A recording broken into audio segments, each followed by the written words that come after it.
All right. Good evening, everybody. Welcome, welcome. I'd like to open this City Council meeting on August 25th, 2026 at 8:37 p.m.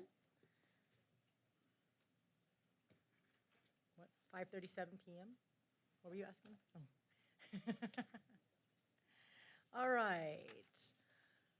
I'd like to start with the Pledge of Allegiance. It is my evening to do the invocation, so if you all could please rise if you are able. I pledge allegiance to the flag of the United States of America and to the republic for which it stands, one nation under God, indivisible, with liberty and justice for all. Please be seated.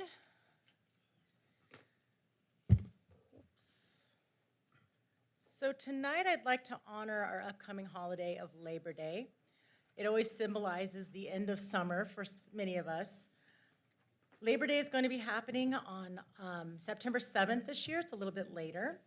And it's been a national holiday for more than 130 years. It roots back to the late 1800s when American workers were advocating for safer workplaces, reasonable hours, fair treatment, and the simple belief that people whose labor built our country deserve dignity and respect. The first Labor Day celebration was held in New York City in 1882. And in 1894, President Grover Cleveland signed legislation making Labor Day a federal holiday. The movement that Labor Day represents helped shape many protections we now consider fundamental in America: the 8-hour workday, child labor protections, workplace safety standards, overtime protections, workers' compensation, and the right of employees to organize and collectively advocate for better working conditions. But Labor Day is also something more simple. It is a day to say thank you to the people who do all the hard work that makes our community function and help better our lives. Tonight, I especially want to thank you, the incredible employees of the City of Sierra Madre, and all of those who work in Sierra Madre. Thank you for the police and fire departments who protect us every hour of every day, not just by responding to emergencies, but by being involved in our community. Thank you to Public Works and the Water Department, whose employees care for our streets, our water systems, our infrastructure, and also respond to emergencies 24/7. Thank you for making sure our city systems all work and we have all our basic needs. Thank you to the library and community service and community preservation staff who help protect the character. I just skipped one. Library and community services staff who create programs, events, resources, and gathering places that bring generations of Sierra Madre residents together. Our community events really are what make up Sierra Madre, and they really stand out to our way of life. Thank you to our planning and community preservation staff who help protect the character of this town and guide us towards its future. And thank you to the finance, administrative services, city clerk, and city manager's office staff whose work in the front desks, behind the scenes, and ensure this city functions every single day. I also want to recognize all the educators who just started back to work, who decided their careers were to help children and young people. As a community, we entrust educators with something incredibly precious, helping prepare the next generation for their future. They teach, mentor, encourage, counsel, inspire, and have compassion in the heart to bring their work to these students. And of course, we want to recognize all of those who work throughout Sierra Madre, from our local businesses, our healthcare workers, to all those in the trades and service professionals, the nonprofits especially, and countless other occupations, whose work contributes to the strength and character of Sierra Madre. Thank you again for all of you do. Thank you for making our world a better place, and happy Labor Day.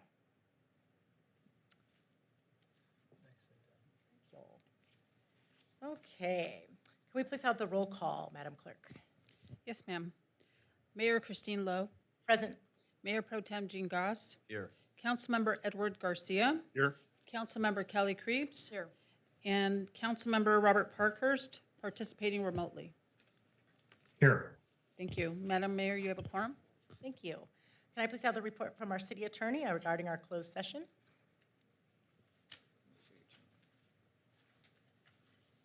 No reportable actions were taken for either of the items in closed session today or on the 19th. Thank you. All right. Are there any supplemental information from the agenda items? Madam Mayor, there is no supplemental information to provide this evening. Thank you. Okay, could I get reports from mayor and council? Quick one, no report.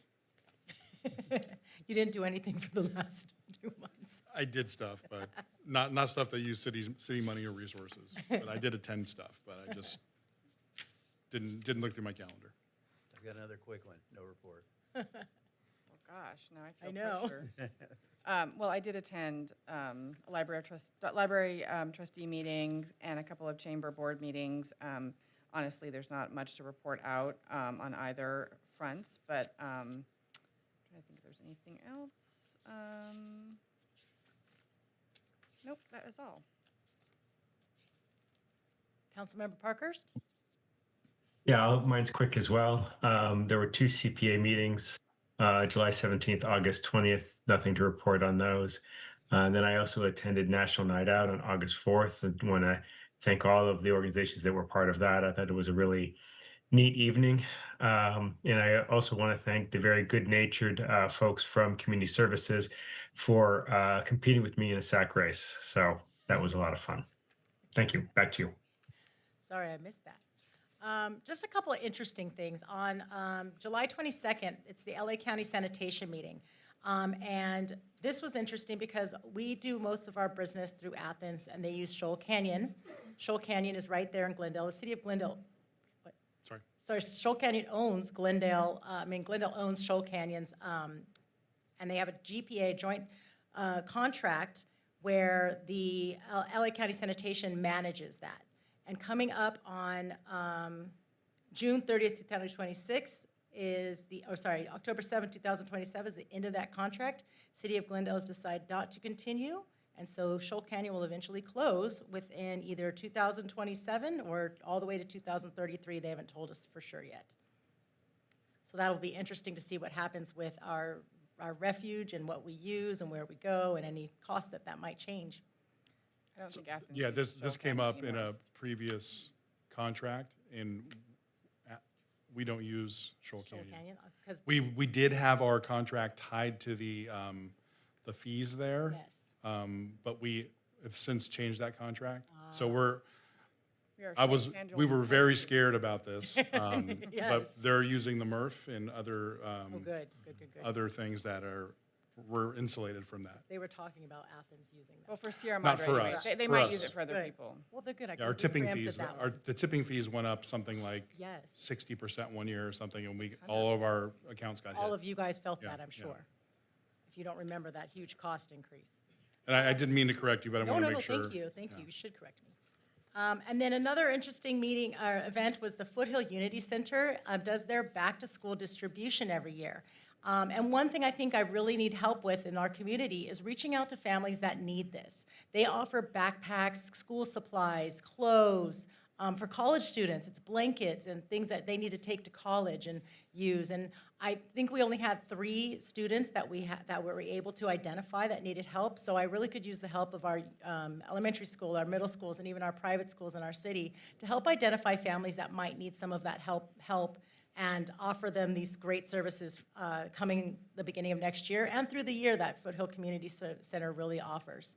They'll have a Thanksgiving drive coming up, so that's going to be something I'm hoping that we can reach out and find more people that need it. And then the only other thing, National Night Out was amazing. I was there in the beginning. Thank you to everybody, public service and our emergency responders. And then Planning Commission met on 8/6 as well as on 8/20, and they will have a few items coming towards us that we will get to decipher and work on. And on this last Sunday, I wanted to just notify that I did meet with the neighbors on Suffolk about our Tesla charging stations, and I believe we probably will hear from them this evening. That's it. Okay, let's move on to reports from city staff. Madam Mayor, there are no updates from city staff this evening. All right, can we start with our presentations, please? Oh, I forgot an Madam Mayor, quick question. Yes.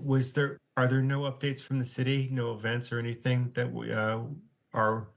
that need to be mentioned? Thank you. Thank you so much for my reminder. I need to put that into my agenda so I can remember it each time, because I've forgotten it twice. So thank you, Councilmember Parkhurst. Yes, I'm sorry. West Carter Avenue will be closed for construction beginning the week of August 24th. I'm so sorry. The Senior Minor Home Repair Program is back. This is a great program for seniors in our community that need to use funds to help make their home safer for them to live in. And it is for those who are 55 or older, and eligibility is for those for wheelchair ramps, grab bars, handrails, tub conversions. There'll be updates on the income eligibility limits that we will have on the website, and funding is now available on a first-come, first-served basis. The fire department recently purchased a second Lucas, which is those mechanical CPR machines. If you've not seen one, no longer do firefighters necessarily have to do CPR with their hands, but this machine actually gives them the right level of compressions and helps save lives. So it has been placed on the paramedic engine 41, and of course there's one in the rescue ambulance.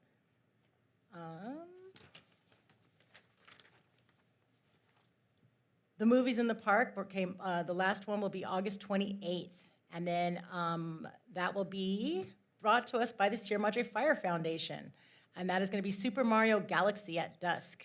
So please come and join us. CPR Superhero Day. Everybody should do this. Everybody should join this. It's August 30th, and Sierra Madre Fire Department is joining with Code 3, and they will host the Superhero Day hands-on training. That will be at the Sierra Madre Fire Department at 10:30 a.m. for children ages 5 to 11, so come bring your children.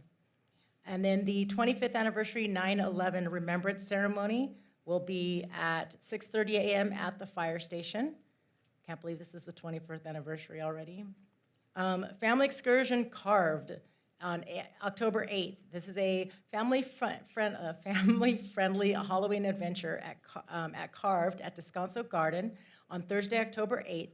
We will do, the community services group will manage this, and it's departing from the Memorial Park at 4:30 p.m. They'll return to Sierra Madre at 9:30 p.m. It is $40 for adults, $30 for children, and ages 2 and under are free. That includes round-trip transportation and admission. So please go see the community services department, and flyers will be coming soon. Oh, I'm sorry, they can be found in the back of the room. And then at the library, we've got the library card hunt all of September. That's the card sign-up month with our card hunt, library card hunt. Search the library for hidden library cards, and if you find one, you earn a small prize. The sensory play is going to be Thursday, September 3rd from 9 to 9:45 a.m. Labor Day is a closed day for our librarian and our library services. That's on again Monday, September 7th. Volunteer Service Club, Wednesday, September 9th at 4 p.m. That's for middle and high school students who are invited to meet new friends, learn new skills, support their community, and earn service hours. The club always meets the second and fourth Wednesday of every month. And then Stitch and Share is going to be September 9th as well, from 5:30 to 7:30. Bring your current craft project and enjoy dedicated time to create, socialize, and share with fellow crafters. 123 Baby and Me is Thursday, September 10th at 10 a.m. It's a family workshop focused on developmental milestones presented by the San Gabriel Regional Center. This program is designated for parents and caregivers with children from birth through 36 months. And I believe that's it. And I apologize for having you stand there, but thank you so much. All right, can we please have our presentation? All right, good evening, Madam Mayor, Mayor Pro Tem, and members of the council. I'm here to just give a brief update on the Rex Solar project this evening. So, some quick background is the City Council approved a power purchase agreement with Rex Solar on June 23rd, 2020, establishing the framework for the city's solar energy project. On March 24th, 2021, Amendment number 1 was executed to incorporate a battery energy storage component into the project. On October 11th, 2021, Amendment number 2 was executed to account for additional project scope and expenses necessary to complete the system. As part of the amendment, the energy purchase rate was adjusted from just over 11 cents a kilowatt hour to almost 13.5 cents a kilowatt hour. The system reached commercial operation in September 2023, at which time energy production and billing under the PPA began. During the first guaranteed production period covering years 1 and 2 from September 23 through August 25, the system generated a total of 1,628,409 kilowatt hours. So each production period is a 2-year cycle. So we're into the second cycle now. This production data provides the city with an opportunity to evaluate the system's performance against the guaranteed production requirements and assess the overall value and effectiveness of the PPA. Here's a little table of recent maintenance that the contractor's done, that Rec Solar's done on the facility. So they go through and check the electrical on the rectifier for the panels, and then do washing and check the battery issues. Actually, if I've just been told today, they're gonna be out either tomorrow or Thursday to do some maintenance cleaning of the panels and checking of the rectifier. And then some ongoing issues or existing issues. The city has identified some damage to the solar panels caused by baseballs from the adjacent baseball field. There's a few photos of it. Staff has evaluated a potential solution involving the installation of protective netting approximately 160 linear feet in length and 35 feet in height, which would cover the whole length of the fence, the area along the ball field, and then high enough to block potential baseballs from coming over and causing additional damage. Potential future, what we could do is issue a task order to on-call engineering firms to develop the necessary design and construction documents for the protective netting. So the design, because of the height, the 35-foot height, that requires specific engineering for the poles. So for footings and for the wind shear loads of that. That's not budgeted, so we'd have to come up with a budget for that, because all of our engineering cost is accounted for in all of our approved capital improvement projects that we'd had approved in the budget.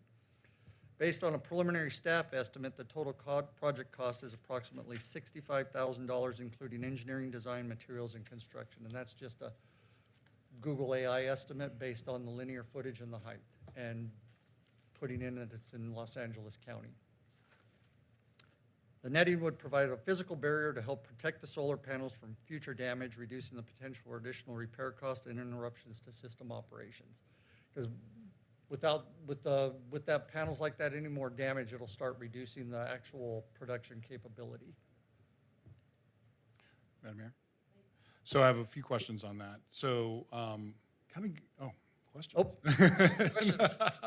So kind of going back to when we approved this and we had this installation, I seem to recall that these were supposed to be not quite bomb-proof, but they were supposed to be resilient to things like baseballs. I know you weren't here then, but I seem to remember hearing something about these special solar panels that were not supposed to break as easily, if you recall any of that. And also we had a warranty or some type of service where they were going to, if it did happen, fix a certain number of panels per year.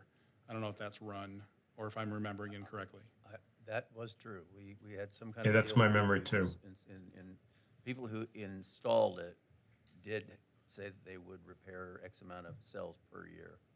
I don't know how long that was to last, but I'd have to double check, but I don't recall seeing anything, was a because it while talks ago. about damage to the panels or either damage or due to negligence of the contractor or due to the city, and it's kind of vague, but I don't recall seeing anything in there. I'd have to double check on that and get back to you, but I don't recall seeing anything. But like you said, that's what they presented or verbalized maybe.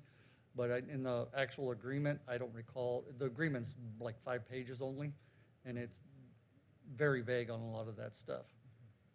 And then finally, I think you were touching on it. It's my understanding when you have an array of solar panels, it's only as efficient as like the least efficient panel.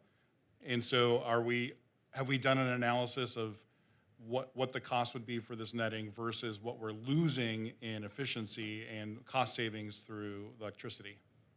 That I'd have to look at, because that's where this guarantee period comes into play. So each period has a certain amount that they guarantee. If it doesn't create that, if that damage was caused by, we didn't put up any protection and it's on us, then they're not going to guarantee the production because of the reduced production due to the damage to the panels. Because that was one of the things I'd looked at when I initially was looking at this, thinking that they owed us money. I didn't see the Second Amendment. I hadn't had the Second Amendment first where the rate went up, so I was thinking, okay, we're going to get money back, and then I saw that. And then the actual first production period, there's a clause in it that says it's a ramp-up period. So it doesn't necessarily apply in that first production period, those first 2 years. So, and now that we've got damage, it may not meet that production rate. So we'd have to look, and I don't have a cost estimate for the repair of those from them. I'd have to get a cost repair and see what the cost would be for that versus the lost production we're having. And then look at the difference between what we're paying in the PPA versus, you know, if now we're reducing our production capability there and we're having to offset it with Edison or through Clean Power Association, what that nexus is, that difference in kilowatt hour cost.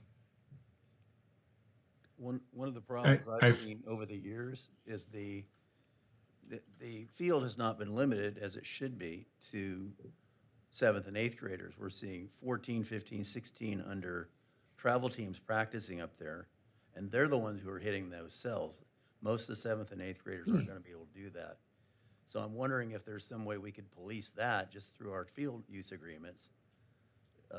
Maybe take some of the pressure off this, because fall ball starting here, just probably starting in the next week or two. Actually, I heard Little League starts today. I just Yeah, heard but, from Ted yeah, for today Pony that and Little up League at- starts. So the sooner we can do something, the better, you know? I don't quite understand the guarantee, because it, according to your presentation, the first guarantee period ended a year ago. So what is and you say that there is a 2-year cycle, so we're currently in the second cycle, but there's no guarantee period, there's no guarantee for this period, or it's a different amount? Or I Each just- period has its own guarantee. It's in the contract, how Okay. much kilowatt hours they'll produce or they guarantee over each guarantee period. So actually, there was like I think if I remember correctly, for this first period, it was like 1.7 million. But because they have that clause in there, it's the ramp-up period that doesn't really pertain for that first period. So each period then, so we're in the second period. Once I hit August 2027, then I'll be able to see how much we produced. Okay. Robert, did you have any questions? I do. I have a couple to follow up. So the concerns about the panels and balls hitting them is not a new one, and I believe that we had talked about planting trees there. Whatever happened to that plan, and why didn't we ever plant the trees out there? Are you aware of anything with that? I just don't think it materialized, Councilmember Parkers, and you'd need to have, like I said, like if we're talking a 35-foot netting, you'd talk about like 35-foot tall, probably Italian cypresses or something for a screen. I don't know why it never pursued. Okay, yeah, because the cypresses was what they were talking about. So exactly kind of that idea. For following up on Councilmember Garcia's question, do we know how many panels have been damaged? And just looking at the pictures, the rough count I had there was about 10. And do we know the number of panels, and do we know what percentage of the panels that is? Off the top of my head, no, I don't. I didn't get that in depth of it, Councilmember Parker, so that's where I'd have to follow back up with them and then also get a cost estimate for the repair of them.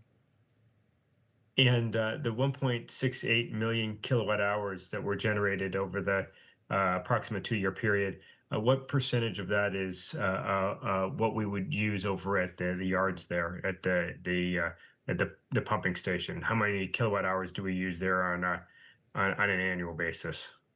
I would have to look in depth to see what actually, all the different charges for the each booster station and the wells that are out there that are tied to that facility as well. Because it may be just 1 meter, Councilmember Parker, so you may not be able to differentiate all that, because then you have the building usage and the fuel pumps usage.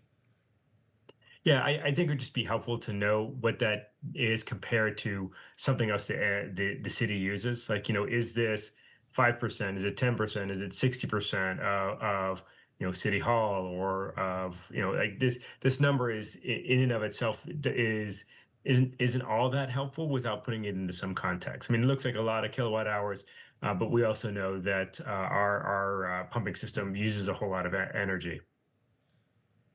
Yeah, so I'd have to go back through and look to see if we've got, I'll have to check our Edison billing to see if there's individual meters on each of those facilities and see what we've used in the past there, or how much is used based on what we're getting from the Rec Solar project. I think We- the we- original, we- go ahead, Robert. We do have an Edison account representative, don't we? Yes, we do, and I actually have some of the Edison accounts, but I gotta look through and delve in to see if they're actually segregated for that facility.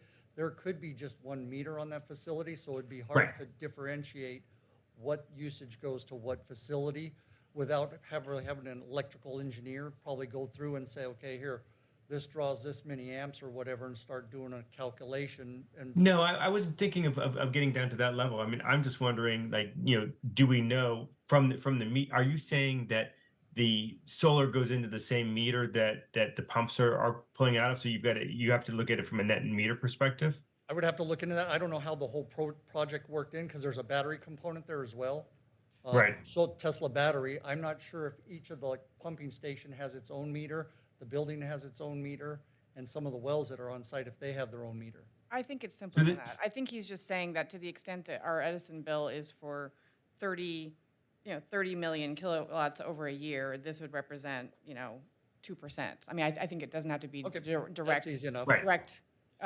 Direct, like, is it the actual power? It's just to put this number in context, like, when we first had the opening, that was represented to us that this was supposed to cover about a third, I think, third. of Yeah, the that water sounds right. department's power use. And that was what we Okay. touted in our ribbon cutting. And so it'd be nice to know if that's still roughly the case, and if not, what we can do, or if it was ever the case, or what we can do to get it, to improve it. That can be, I can pull that up, just gotta find if there's, how many meters there are out there for the facilities at the yard. Well, looking at the warrants, we have a charge of $50,473.70. So that's going to be a big part. Water is generally what we see. That's just for a month. though. And the generation that you've got, is that both the panels and the batteries, or is that just the panel generation? That's just the panels, Councilmember Parkhurst. Okay, thank you. I would encourage both the Sierra Madre and the Pasadena Community Foundations have reached out to us at times to see what projects we might need in our city that we cannot help with. So I'd encourage us to look at some of our benevolent grants that are out there that they really want to do help us with this, as well as, Little League and Pony. They're great fundraisers. They're amazing. All right, thank you so much. You're welcome. Director Dickinson. All right, at this time, I'd like to open this up for public comment for items not on the agenda. Any person wishing to speak before the city council is asked to complete a speaker card, which is available in the back of the room, and provide it to the city clerk prior to the start of the meeting, but that's okay, you can give it to her anytime right now. Speakers will have 3 minutes per person, and time may not be delegated. Under the Brown Act, though, city council is not allowed to talk about discussion items or taking action on any item that's not posted on the agenda. So we can't usually talk back and respond to you. Do we have any speaker cards, Madam Clerk? Yes, Madam Mayor. For the record, there were 4 emails that were received in advance of this meeting. All 4 emails were forwarded to the City Council. Those emails were from Lisa Puleo. They were from Maratis Yao, Callie Hanna, and Jason Leon. And this evening, we have 2 speaker cards. The first is from Jason Leon, and the second from Carol Canterbury. Can I ask a quick question too? Not only are those posted to the city council, but are those public comments are posted on our website for the whole public to see as well, correct? They are public record for the public can view them. And they can find those on our website. I'd have to check where they are on the website since we've transferred to the new website, but yes. Thank you. All right. May we hear from Mr. Leon? Yes. Okay, come on up. You have 3 minutes. All right. Good evening, Mayor Pro Temp, and City Council members. My name is Jason Leon. I'm the president and resident of Sierra Estates Homeowner Association. I'm here tonight on behalf of our residents regarding the Tesla Supercharger station located on Baldwin Avenue, which is adjacent to our property. I want to explain how we first became aware of the supercharger, which was we weren't notified of the construction beforehand. In fact, we became aware of the project when our homes were literally shaking from the removal of the trees. That was very concerning to the residents because the project was taking place right next to our property and we were not aware of what was happening. Our association is made of 8 residents 2 of the homes are directly bordering the supercharger property. A total of 4 of them are being affected by the noise and lighting coming from the station. I want to make it clear that we understand the importance of electric vehicle infrastructure, and we are not opposed to the supercharger itself. Our concern is the impact that the location is having on the residents who live next to it. Our concerns include parking lot lighting that shines on our homes, headlights from vehicles entering and parking at charging stalls, the ongoing sound generated from the charging equipment, loud music from customers, even dancing customers, groups gathering occurring right by our fence line, and vehicle noise as they enter and maneuver into the charging spot. Because the supercharger operates 24 hours a day, these impacts are noticeable during the evening, overnight, and early morning hours, when residents are trying to sleep and enjoy the quiet use of their homes. Residents have made good faith efforts to address these issues when they occur, including contacting the police during disruptive noise incidents. While those efforts have been helped address individual incidents, they have not resolved the ongoing impacts associated with the site. Even if the noise stops after a response, the residents' sleep has already been interrupted and the impact of their night cannot be undone. There's also an issue with trash being left in and around the area as well. We're asking the city to recognize that this is not simply an occasional noise complaint. This is an ongoing quality of life issue affecting us. We want to work with the city. Our goal is not to prevent the supercharger from operating as a whole. Our goal is to find a way for the supercharger and our residential community to coexist without negatively affecting the residents who live there. I respectfully ask the City Council to place this on a future City Council agenda so that our concerns of an association can formally be discussed and the appropriate city departments can be involved in finding a long-term solution. Thank you for your time and for allowing me to speak tonight. Thank you so much. Mayor, may I ask a quick Yes. question? Yeah. So we don't have back and forth, but I just want to have a clarification. Thank you for your email as well. Okay. So you listed in your email public comment some possible solutions to some of these issues. Oh. Do you still stand by those? I just want to know Yeah. if those are Yeah.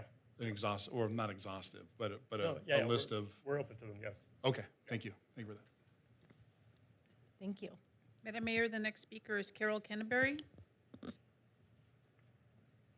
Good evening, Carol.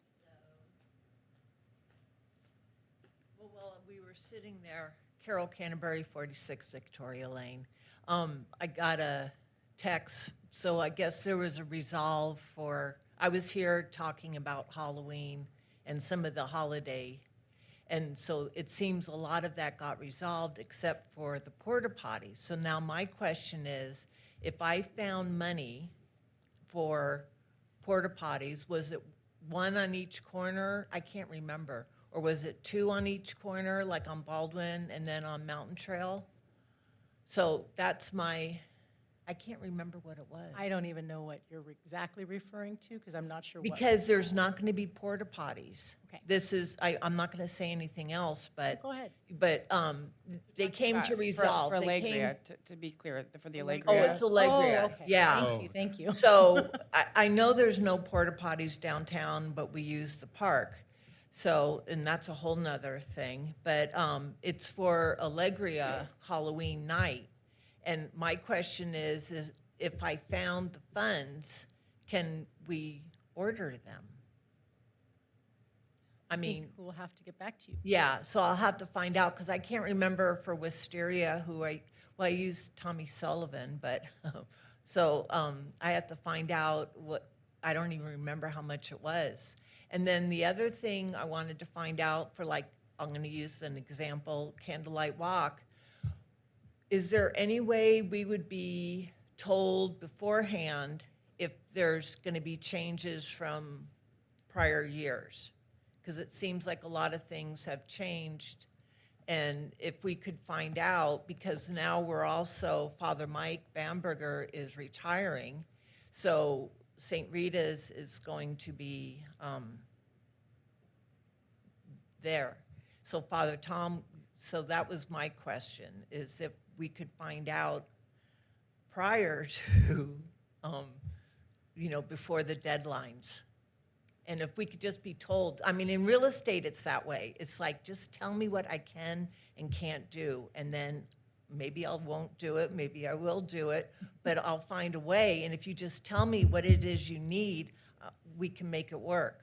So that was my thing. But luckily, it sounds like Halloween got, yeah, Mrs. Parker or Roberts is happy. They're happy. So anyway, and I tried to get people to come from social media, and as usual, they didn't. And I tried to tell them we do not watch on City Hall, you know, what's going on. So it's just talking to the air. All right, thank you. Thank you, Carol. Madam Mayor, there are no other speaker cards submitted. Right, is there anybody else that would like to come up and speak for public comment? All right, we will move on to our agenda items. Thank you so much for all your comment tonight, everybody. Madam Clerk, can you please read the consent calendar by title only?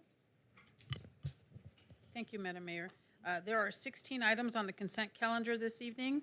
The first two are minutes. A is from the July 14, 2026 regular meeting, and B is from the special meeting that was held on August 19th.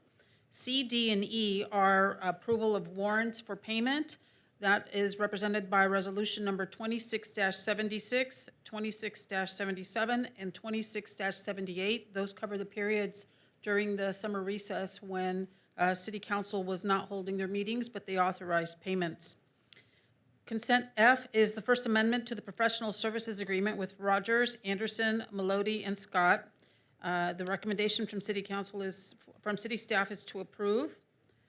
The consent item G is a purchase order with Ethos Fire LLC for firefighter turnout gear utilizing Sourcewell Cooperative Purchasing Contract in an amount not to exceed $154,561. And staff's recommendation is that the City Council approve the purchase.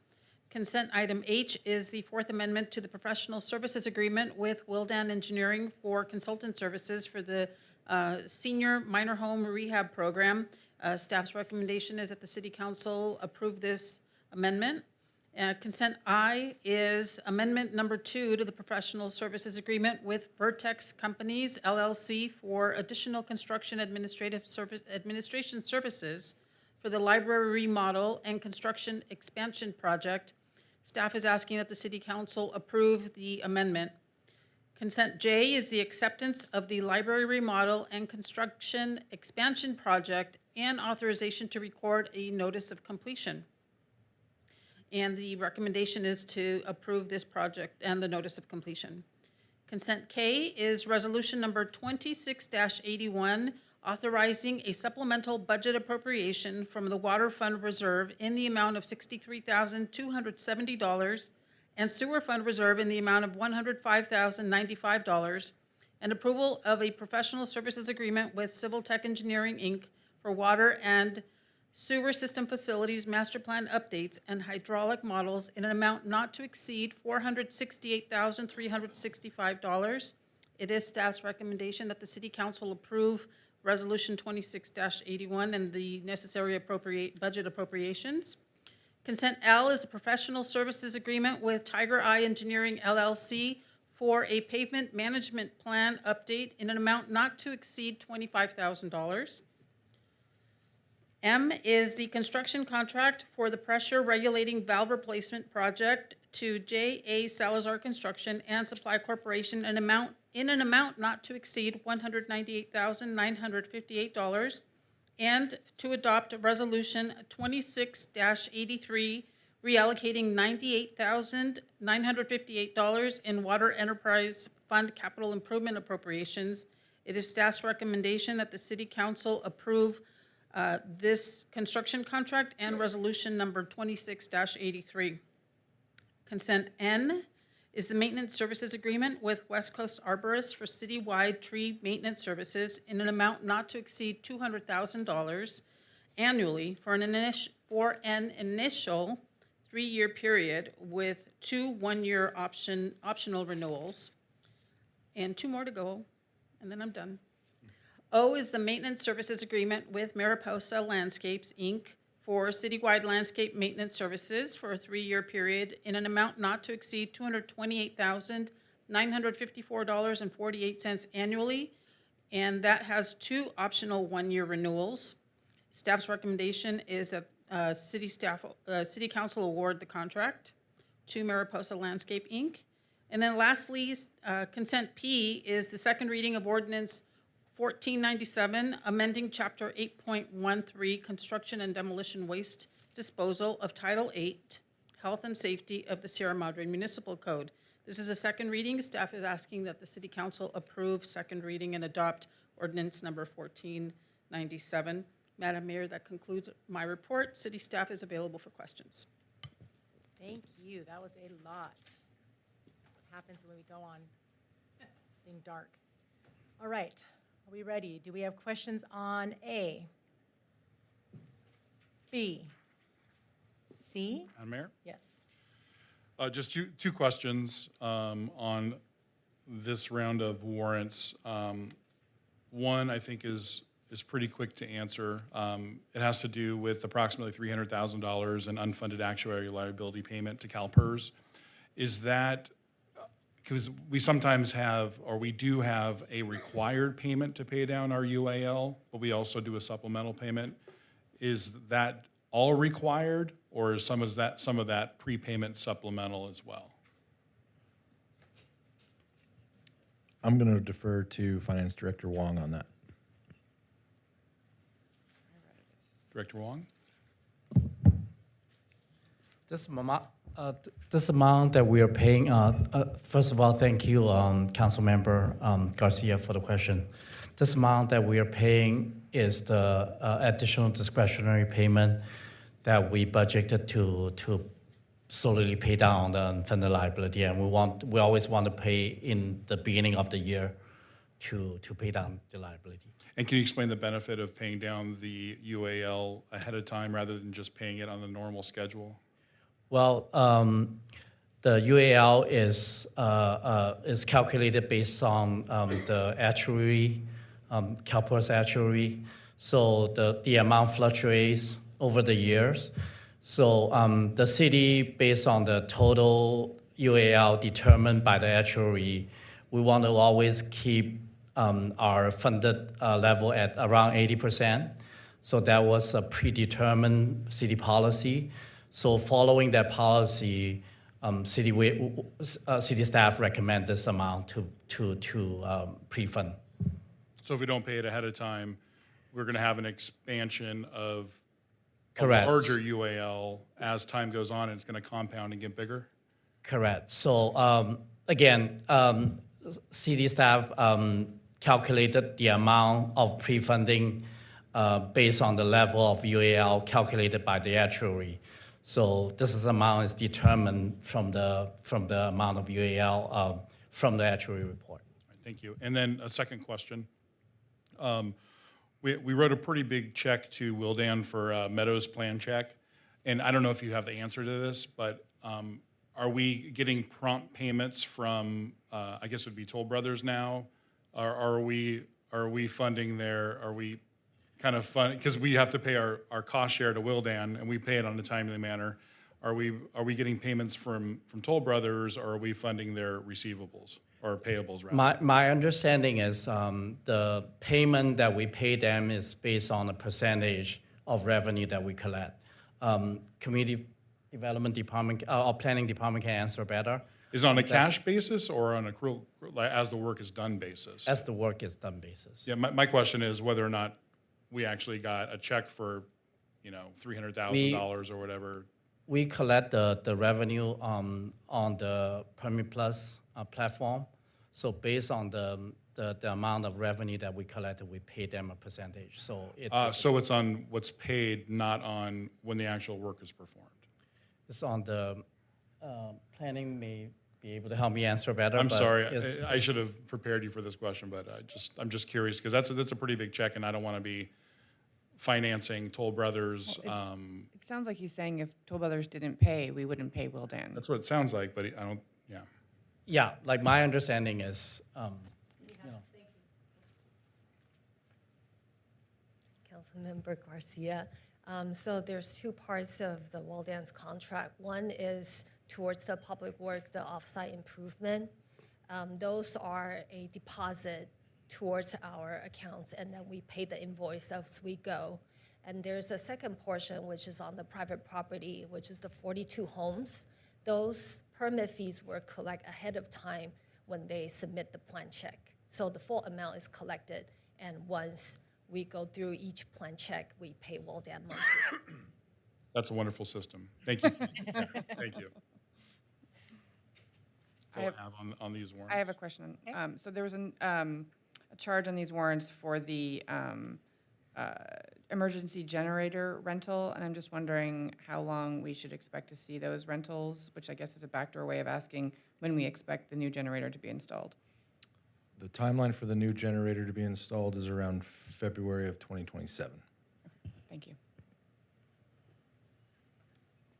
All right, do we have item D? Madam Mayor, Yes. similar backdoor question. I saw that we wrote a check to Arcadia for the joint well, for our portion of the joint well, I assume installation costs. Also just wondering what the timeline is on that project.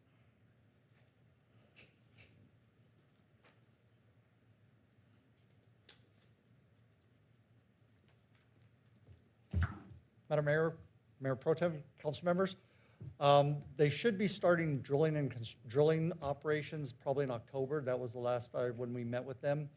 Typically, drilling depends on how far they go down and what they encounter as they start drilling. May take 4 to 6 months for drilling. Then they start the construction of the well where they're putting in the casing and the gravel pack for the screening aspects of things. And then they'll do development pumping and test pumping to determine the pumping rate of the pumping equipment. And then you have lead time for pumping equipment and the electrical. So I'd be surprised if we had this in service by next fall, probably. Okay. I'm that's helpful. hoping so. That's helpful, thank you. So on a side note from that, we'll be preparing for producing water out of the main San Gabriel Basin come next budget cycle. Thank you. You're That's welcome. great. All right, item E. Item F. Item G. I just had a couple of questions on this one, if I could ask probably our fire chief, Chief Bartlett.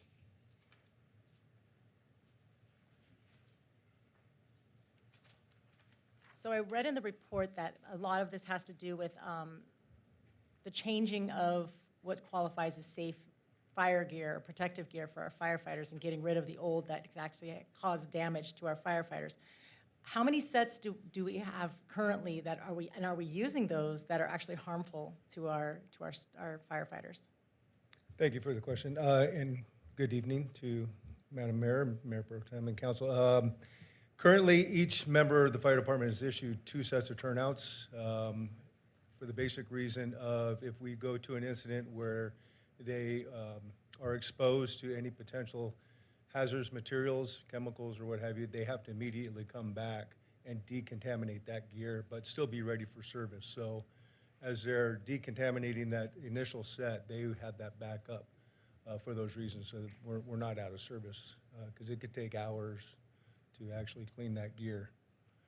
My question was actually about the gear that we had purchased before because it was based on a health level of this, and now we have carcinogens built into those sets of fire gear. So Yes. are we using those? Have we gotten rid of those already? We recently purchased turnouts for everybody in 2023, if my memory is clear.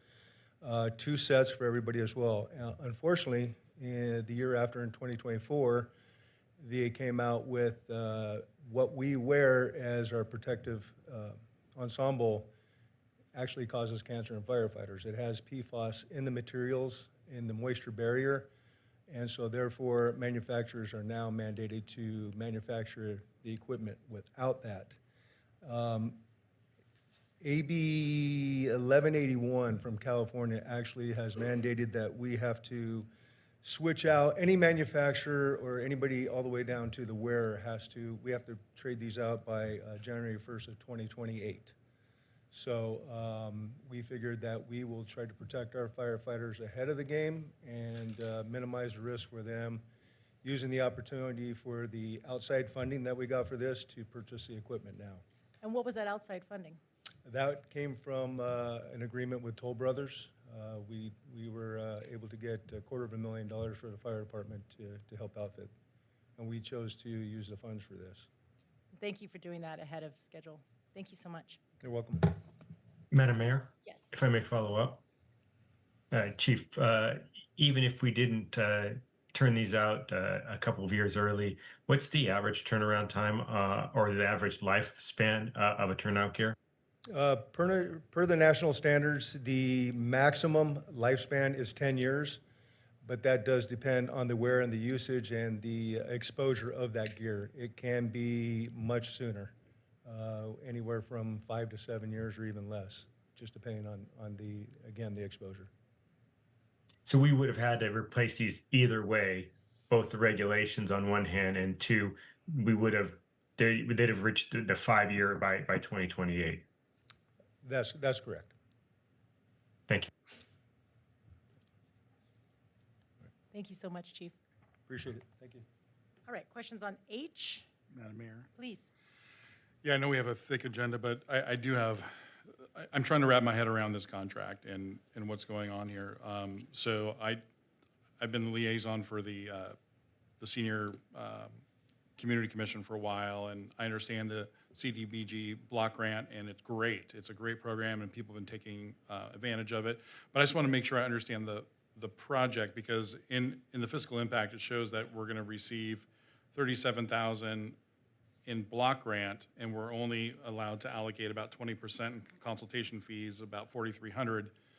But it's my understanding we're just, I guess instead of going out back to bid, or we're kind of rolling a new contract to then extend for the future consultation fees.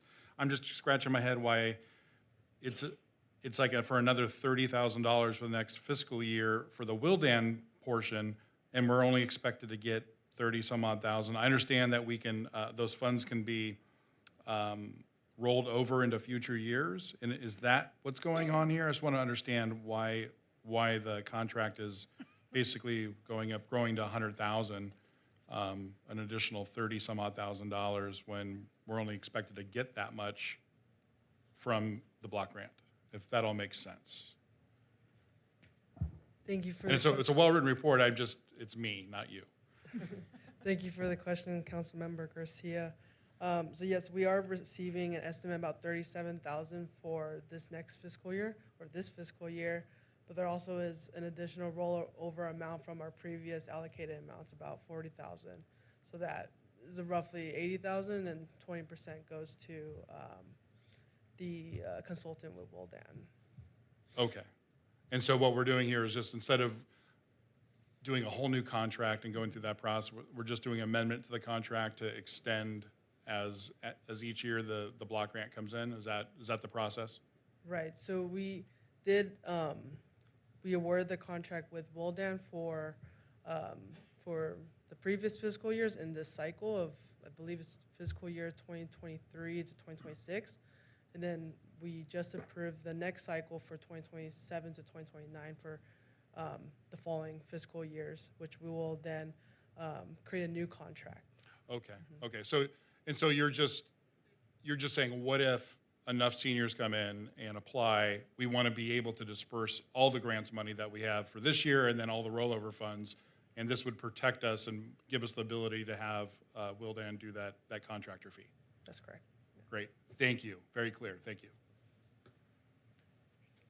And again, these flyers are in the back. All right, that was item H. Let's go to item L. I'm sorry, item I. I have a question. Yes.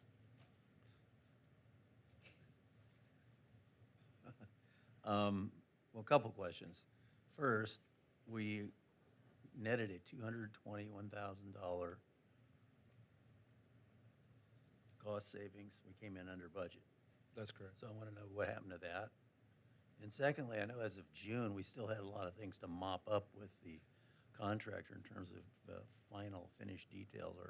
Is that all done, or is it in process, or where are we with that? Yeah, everything that was on the punch list has been completed. There is still additional work at the library that was outside of the scope of the contract that we need to address, and we'll come back to the council with that request after we figured out the estimated cost of those items. But to your question, yes, we did come in under budget, approximately $221,000 for the project in total.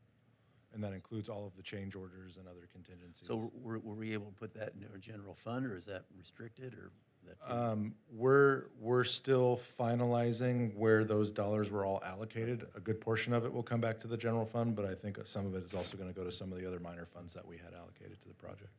Congratulations for coming in under budget. Thank you. Follow-up question on that. My understanding, though, if folks remember, we had a pot of money from the state that we needed to use for this project, but there was a matching component that we needed to spend out of the general fund. So my understanding, if you could confirm, that we actually expended the full amount of the outside funding, so that this budget savings is for the portion that came out of the city's budget. Is that correct? That's correct. Thank you. All right. Item J and K. Madam Mayor? Yes. So I just have kind of a general question, and it applies, I think, to this and maybe other situations in which we only get one bid, one qualified bid, when we go out with a contract. Do we do any validation with respect to the amount of the one bid that we're going to award here? Because, you know, obviously we don't have the benefit of a comparison with other qualified bids. Madam Mayor, members of the council, yes, this is we just underestimated our cost expenditure, or our estimate for the capital portion of this, so it is a valid bid. I mean, we had several engineers interested, or that put on Planet bids, but when I contacted them why they didn't propose, they didn't have the staffing capacity to put a proposal together at the time, or the staffing capacity to do the work when we were proposing to do it. But when we had interested parties, it's just they didn't have, at the time, this time didn't work for them. Understood, but without having their cost estimate, it's hard to know that, you know, $468,000 is, you know, seems right because it's in line with other bids. So I guess what is our process to make sure that we think that that's, you know, a decent number? Are we sort of figuring it out on our own? Are we, you know, I don't know. I just want to understand a little bit about it. We're not just accepting the only bid that we got without validating or having some sense of that's a realistic, you know, bid amount. I did go back through and actually did a search on recent ones, and that is a reasonable cost for our size of system as well. Okay, perfect. That's all I wanted to know. Thank you. Follow up to that. This is a dumb question, but sometimes you have to ask dumb questions. First of all, it is a lot of money, and I accept your explanation of how this was done. $468,000 would do a lot of repair in our water system. Why are these models this important that we would pay these precious resources on them? Okay, the master plan itself, I'll go through the whole aspect of it. Just a 30,000 foot. Yeah. The master plan identifies the projects that we need to do moving forward, so to identify the deficiencies that we have. The hydraulic model is actually a model of our system, so how it operates, which part of that helps identify our deficiencies in our system, whether it be hydraulic deficiencies where we need to upsize a pipe, or then it identifies our capital projects that we need to do moving forward on a short-term, mid-term, and long-range plan. So finally, at some point when the model is finished, you'll have the capacity to really do more than triage. You'll be able to make strategic decisions about everything that needs to be done and prioritized accordingly. Correct, and those projects will be identified in the master plan, so they'll have a whole schedule of projects and identified and estimated costs for those projects. So we'll just say. Sounds too good to be true. Yep. But all these, that's what a master plan does. A master plan identifies your projects. The hydraulic model helps identify those and prioritize those as well on the water and sewer side. Okay, thank you. You're welcome. Will this align, so we purchased a software to keep track of our assets. Will this align, and can you keep track of priorities with that software? Or are we gonna have like two different places we have to look for this stuff? Nope, those will be, we can plug that stuff in there into it. So like when we do a water main repair, then we'll plug that in there and that'll be identified as a new main. and we'll have all that information in there. And that's, once the GIS and asset management gets rolling forward and we start tracking all that information better, like leak repair history, that will be information that we'll give to this consultant that says, hey, here's a leak history, here's where this goes into priority, as opposed to just, somebody's idea that that's the more accurate thing to do. But is this software smart enough, or have the application that when Civil Tech tells us these are our problem areas and here's where you should address, are we able to put that in that software as well so we can keep track of, Yep. of reds and oranges and greens and? Yes, sir. Okay, And great. part of the model too, we'll be able to plug in there, as long as our model is accurate, for like when not that we have a whole lot of development, so when a developer comes in and if they need a fire flow, we don't have to go out there and physically do it. As long as the model's accurate, we just pick on that hydrant and say, give me a fire flow, and it'll calculate it out for us. Great, thank you. I'll go ahead and wait 1 second. Do you have a question about K, anybody else? Okay, so for L, another layer then would be, this is for the Tiger Eye Engineering for the pavement management update, which I'm so excited about, but I love this. But is that another layer that they would be able to add to the GIS platform? Yep, that's why I was gonna answer that. I was gonna jump the gun a little bit. So that'll be in there where once we get that data, we'll be able to plug the PCI index in there. And then as we repair or rehabilitate those streets, we'll be able to plug that information in there as well. Great, great. And just to add to the comments, right, we'll be able to put layer on top of layer, right? So we'll be able to identify those projects that are priority for water main, as well as those projects that are priority for streets. And we can allocate resources accordingly so that we're not doing the main and then coming back and doing the street, but we're doing both at the same time. With all of these new GIS projects, I did attend the ESRI conference this year. Would we need personnel that is trained in how to use ArcGIS or anything? The GIS is company the does that. backbone. Our GIS asset management, we'll be able to do all that. Okay. We'll get the training from, and we'll have the assistance and help from the vendor as part of our contract with them. Wonderful. And then I just want to touch on one last thing with this Tiger Eye Engineering. So what we did when we did the RFP was put it out to where, back in the day, what it used to be called, they just did a walking survey of the streets. This is going to be done with cameras and LiDAR. So we'll actually have images and stuff, which would be, if we would have had like this data back, say, prior to January 2025, we could have then utilized this and said, hey, FEMA, here's what happened with our streets when they had all these large trucks coming in and out of here. At least some of that damage maybe would have been able to get some reimbursement per se, potentially. We could have asked for it at least. Yeah, I leave it as a potential because a lot of times still some of the damage is due to wear and tear and the just the effects of weather and rain and stuff on roadways. Thank you so much. All right, how about item M? N? Madam Mayor, Madam Mayor? Go. I actually have a procedural question first, if you don't mind, Robert. Please. This is actually N and O, and I probably should have brought this up earlier, but to the extent that we want to approve the contract on consent, that would be one thing, but I noticed that in both of these, the staff report also recommended pre-approving the extension, what's the word I'm looking for? The exercise of the 2 extension periods. And to the extent that we wanted to not maybe approve that, should we pull these out for discussion? Or is it okay just to make it clear that the consent is to authorize the contract in its initial form? So the contract itself is for an initial 3-year period with Right. the 2 one-year optional renewals. The 1-year option renewals are staff's options. They're not automatic. Okay. And if we do exercise those options, we still have to bring it back to city council for approval because of the dollar amount. Okay, so just despite that, the staff report says that this authorization is both for entering into the contract and authorizing the city manager to exercise the 2, the option periods, that would still those exercises would still require approval, even though we're sort of pre-approving them now. That's correct. It's just a provision of the contract that it includes the optional renewal. Okay, thank you. Sorry, go ahead. No worries. Item N on the West Coast Arborist, the contract divides up the city into 4 areas, but then we have a 3-year contract. Why the mismatch there? I'm a little confused. We decided a 3-year initial contract to go through it. We'll eventually go through the whole city, Councilmember Parkhurst, and with the initial first year, we'll see how it goes with how much we can actually do with the dollar amount.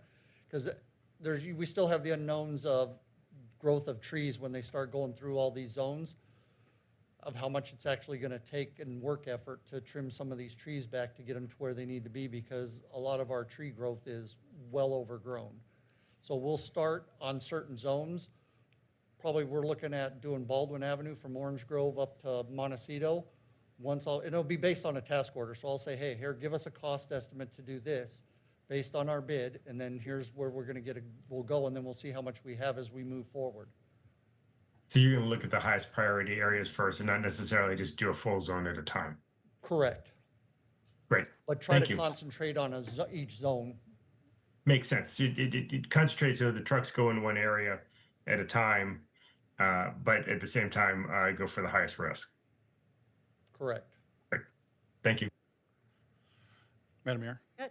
So will this contract include something like, I know we have inventory and we know all our trees in town, but kind of like, I guess we could, like a windshield survey, because I don't think it's efficient, like council members telling the city manager, hey, there's a dead oak tree on Sunnyside and Grandview. Are they gonna go through an inventory and try to notice like trees that could be problems and fall down and injure people, We or actually, limbs? within 6 months, they're supposed to give us a report on active trees and stuff, and we should be getting a report from them, because they've actually done our whole inventory for us. And our actual tree inventory, our urban forest, is estimated at almost $18 million in value for our urban forest canopy. But as far as like the health of a tree and seeing if whether or not a tree ought to be cut down or give medication or trimmed or pruned in a certain way. We don't have that necessarily specific, but they do provide those services if we need to have a tree looked at as an arborist and stuff, and they'll give us reports on that. That's part of it.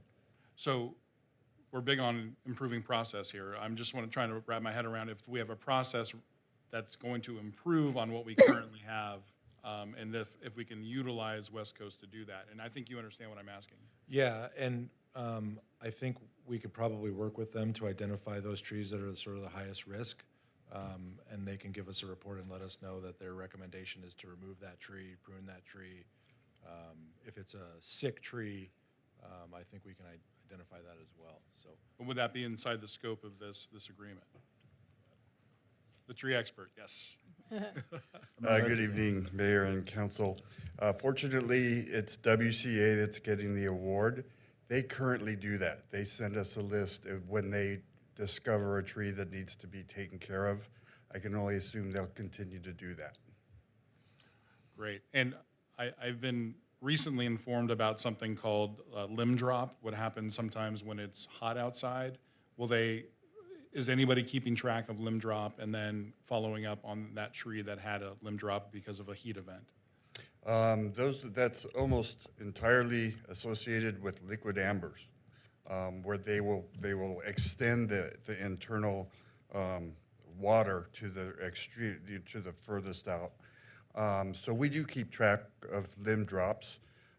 We will be using WCA as we have in the past to say we have, say, 10 liquid ambers that surround Memorial Park. Let's go take a look at all of those because there was a limb drop last week. And so that's what we would continue doing with WCA.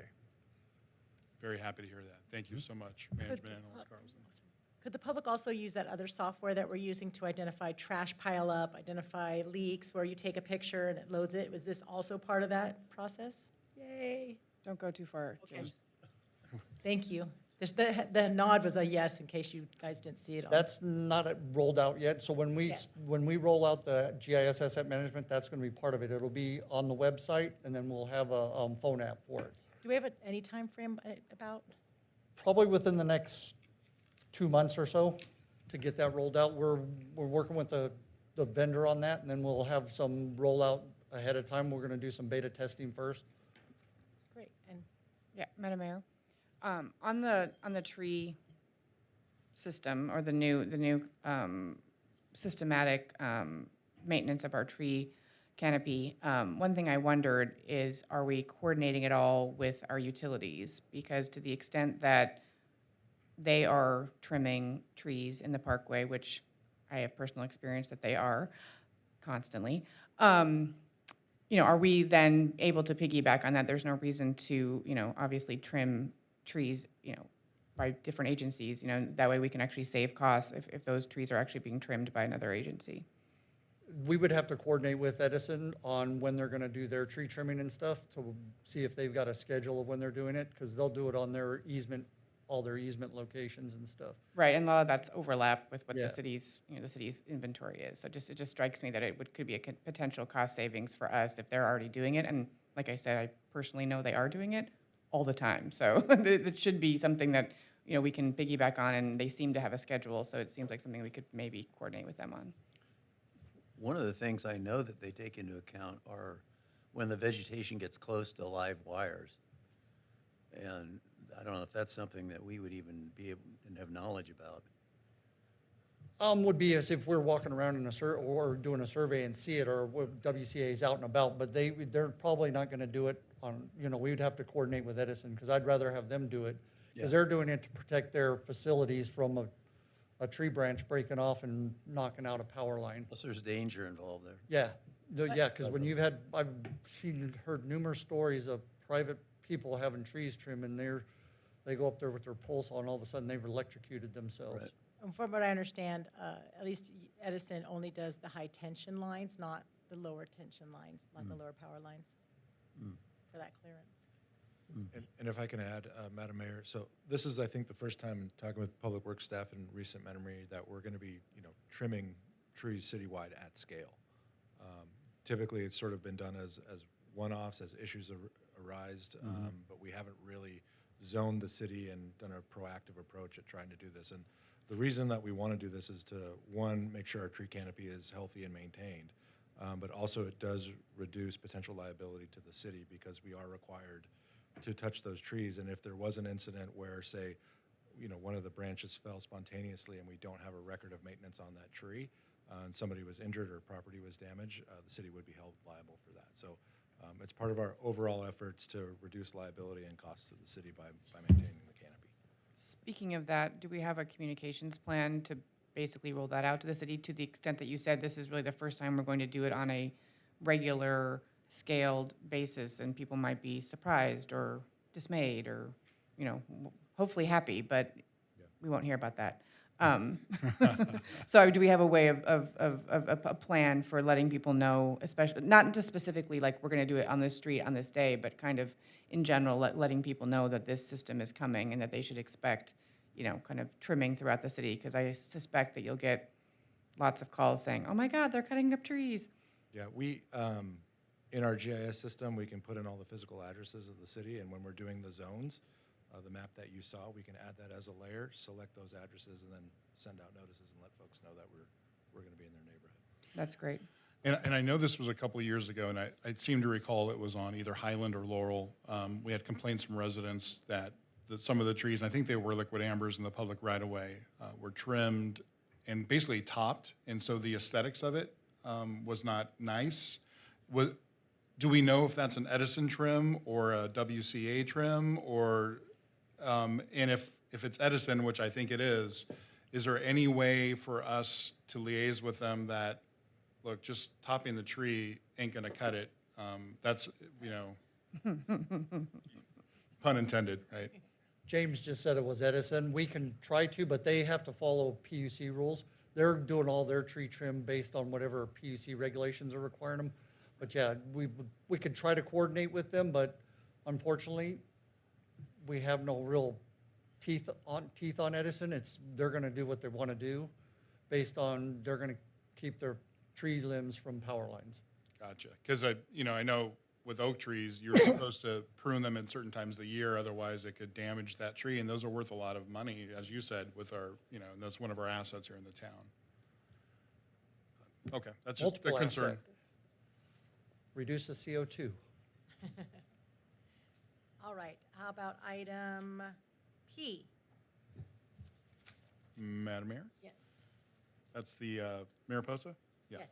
No, that's O. No, it's, No, that's, P is the second reading. O is. we skipped over O. Well, O we kind of did at the same time Oh, we as did? N at one point, so I did skip it, I'm sorry. Oh, okay. O. So for O, and I don't recall, but maybe because I'm not waking up as early as I used to, but I used to see a lot of pressure washing downtown, Kirsten Court, or sidewalks in the downtown district. And I seem to recall it was Merchants that was doing that, our previous vendor, but it could be Athens. I think it's Athens, okay. I just wanted to, because I didn't see that in the contract, that there was pressure washing. I know that there's cleanup but we're still getting that done through Athens? Okay, just want to make Correct. sure we didn't lose that. Okay. And P? And Madam Mayor, if I can just make one additional comment. I want to give a special shout out to our Public Works Department. They're dominating the agendas and getting the work done. And, you know, Director Dickinson and Senior Analyst Carlson, Management Analyst Lozick have really been putting in the hours to get these projects to bid, putting in the staff reports and getting these contracts awarded so that we can deliver services to our community. So I just want to thank them for their work. Thank you very much, very commendable. Yes. And thank you for standing up here and answering our questions, too. All right, do I have any public comment for items on consent?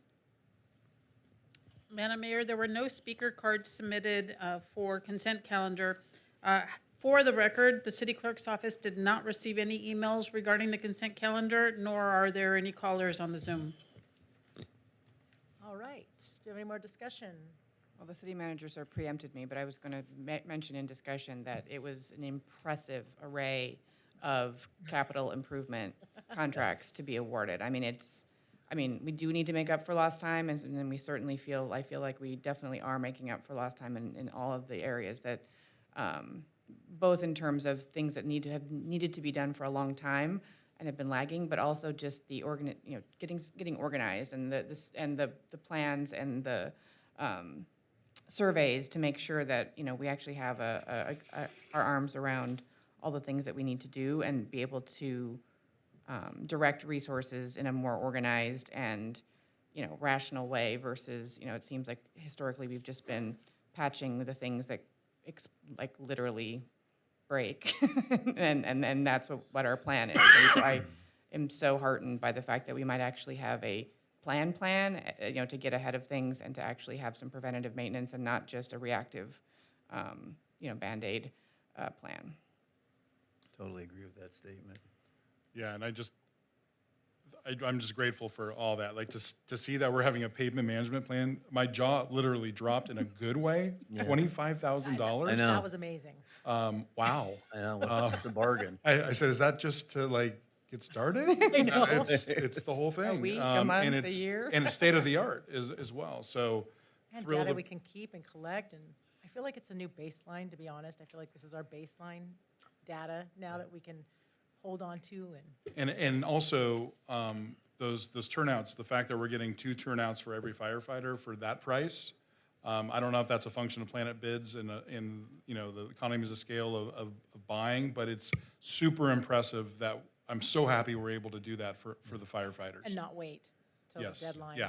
Yeah, we utilized a cooperative purchasing agreement for that. Co-op, not Planet Bids. Planet Bids is something different. That's for our RFPs. But yeah, I know we've been implementing these things, or thanks to our city managers, been implementing these things that are effectively been saving us a lot of money on capital expenditures. Thank you. And you can see with Councilmember Garcia's pile there that Director Dickinson, I think, set a new record for length of city council packets at 1,003 pages in it. So More than I the last thank you. meeting? I think so. I might have to switch to Digital. for my last few months on council, just because I feel bad. I switched to digital last meeting because I feel like the pile, like, didn't Councilmember Goss say he thought all the packets were delivered to him and it was just his? Yeah, I thought it was, yeah. It was just for me. No pile. And Councilmember Garcia, that was not meant as any criticism of you having paper. Please don't take it that Oh, way. I'm shaming you, so. Only because I switched last month. All right, can I get a motion, please? I Move to approve the consent. Second. All those in favor? Aye. Aye. That was Madam a- Clerk, do you need to call that by roll, or can we do it? Oh. Oh, that's right. Yes, thank you. You all moved so quickly. I was We'll trying to get write used to down. this probably pretty soon. We'll start with Councilmember Parkhurst. How do you vote? Aye or nay or? Aye. Aye, okay, thank you. And Councilmember Creeps, Aye. Councilmember Garcia, Aye. Mayor Pro Tem Goss, Aye. and Mayor Lowe. Aye. Thank you, Madam Mayor. You have a unanimous vote. All right, we're moving on to discussion items. Item A is report, discuss, and direction regarding the Sierra Madre Multimodal Transportation and Circulation Plan update.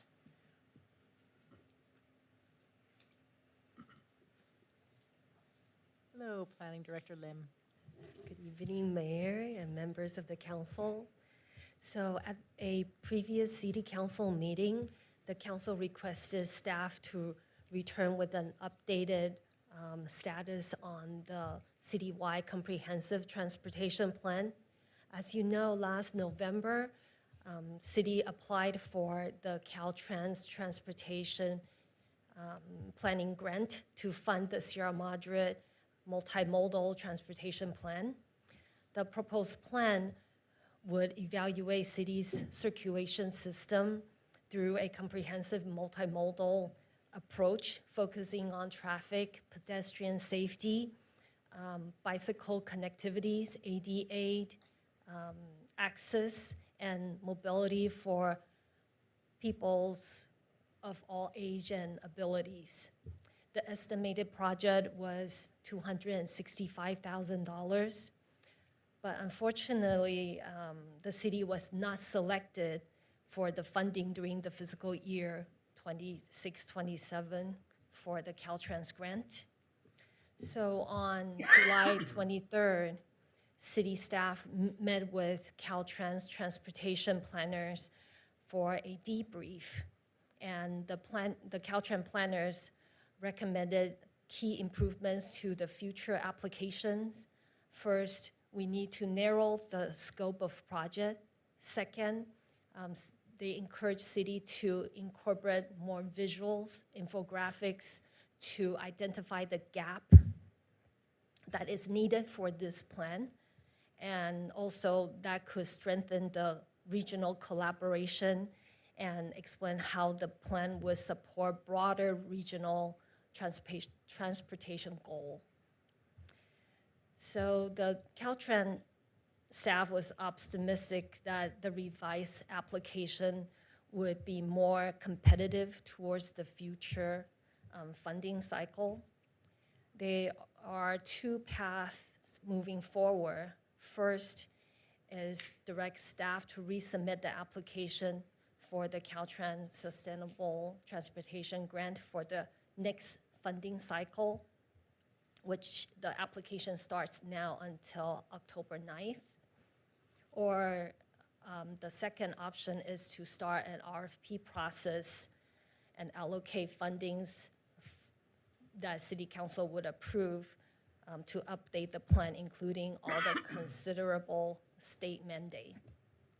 Given the estimated amount of the project, city staff believe that the most cost-effective approach would be resubmit the application one more time, and that would allow the city to incorporate Caltrans feedback and continue seeking outside funding before committing local funds. If the city is not successful in the next cycle, staff would come back to the city council to ask for additional allocations to fund the comprehensive project or a specific project just for circulation element update, which aligns with housing element as well. So this evening, city is recommending the city council to receive and file the report and provide directions to staff. With that, that concludes my presentation, and staff is available for any questions. Madam Mayor? Please.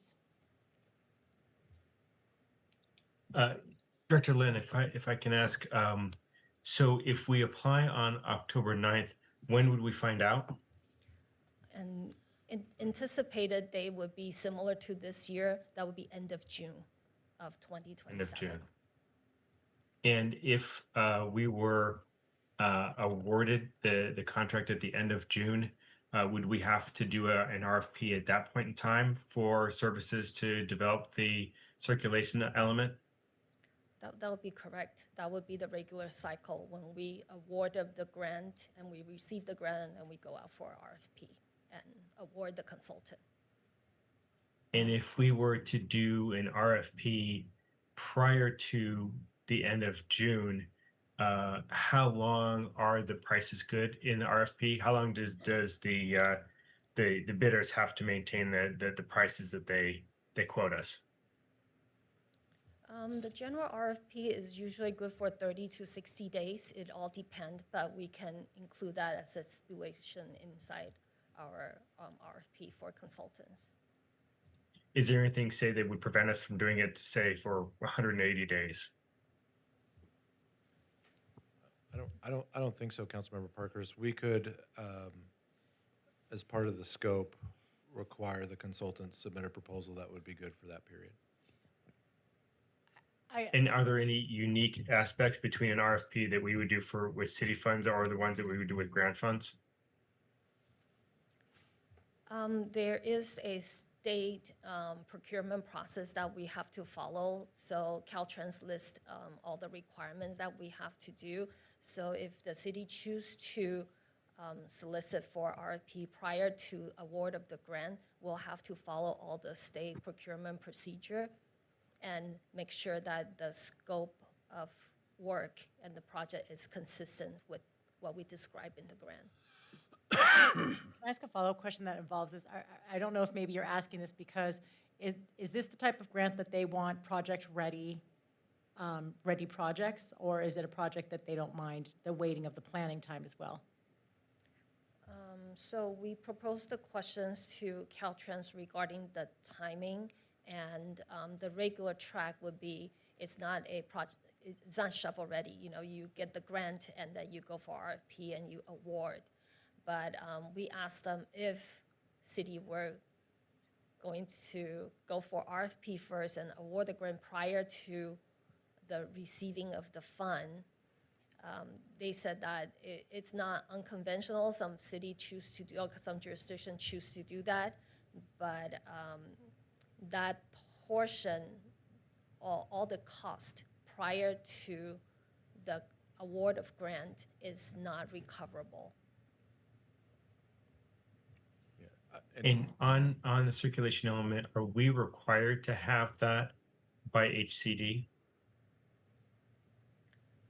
So previously, we look at the state law that it would require us to update truck routes, but there is a recent legislation that eliminate that requirement for a smaller jurisdiction. So the next circulation element will be aligned with the housing element in 2028.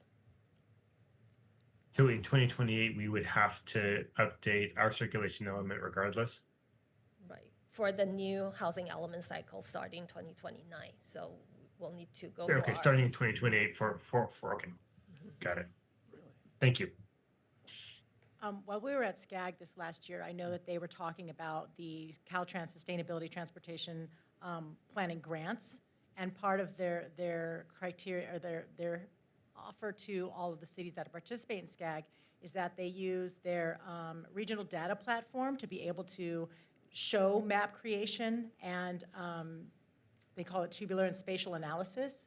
So has the planning department been able to utilize these free tools that SCAG is offering to us specific for this grant to help accommodate that one gap that we did not use enough visuals?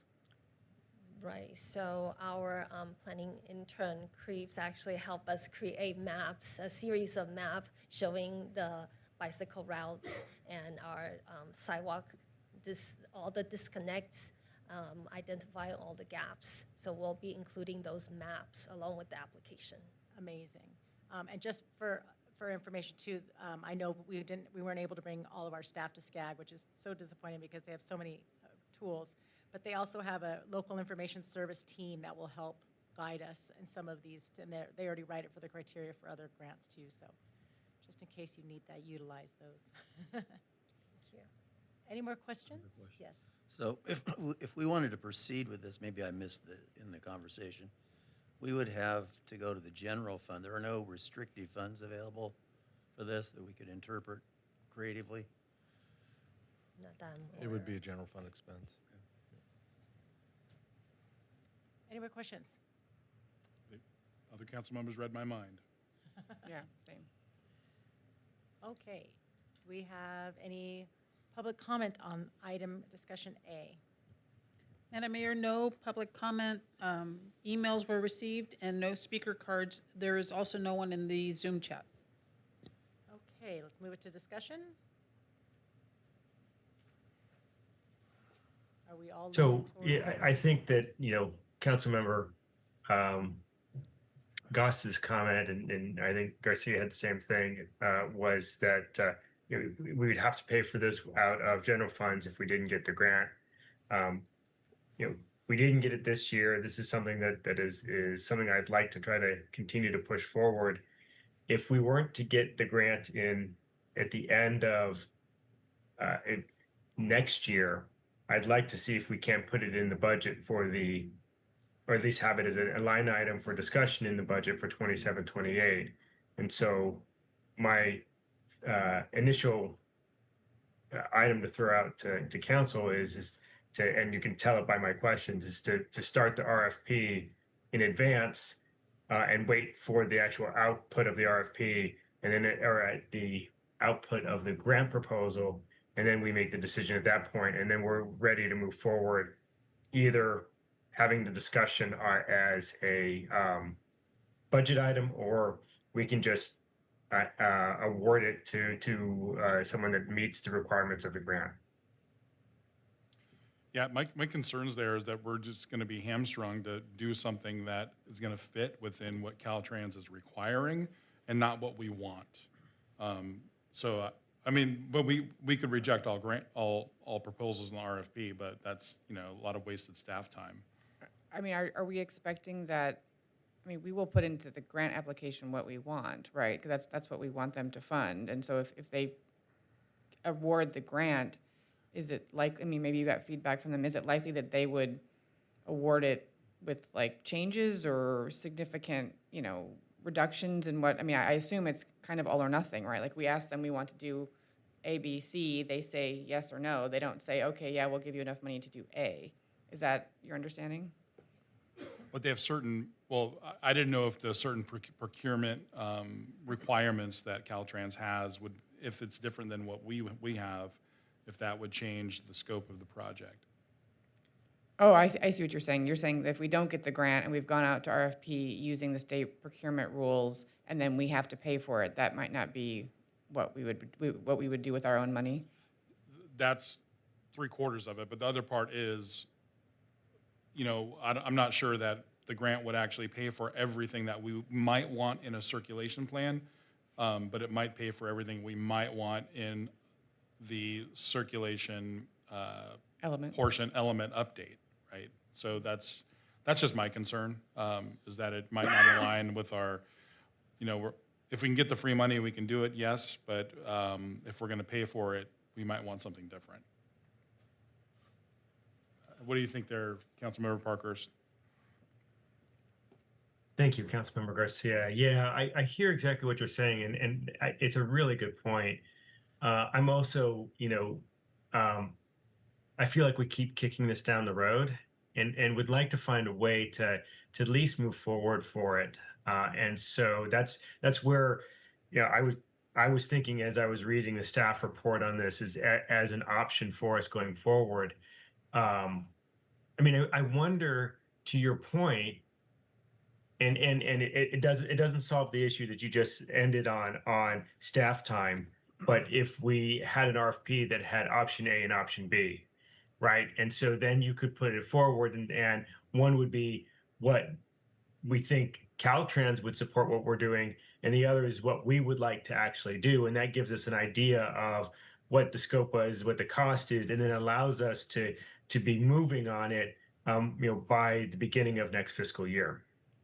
Does anybody in the council have an idea of what they would want to do that's different than what we're going to put in the grant? Or are we going to ask staff what they would do differently?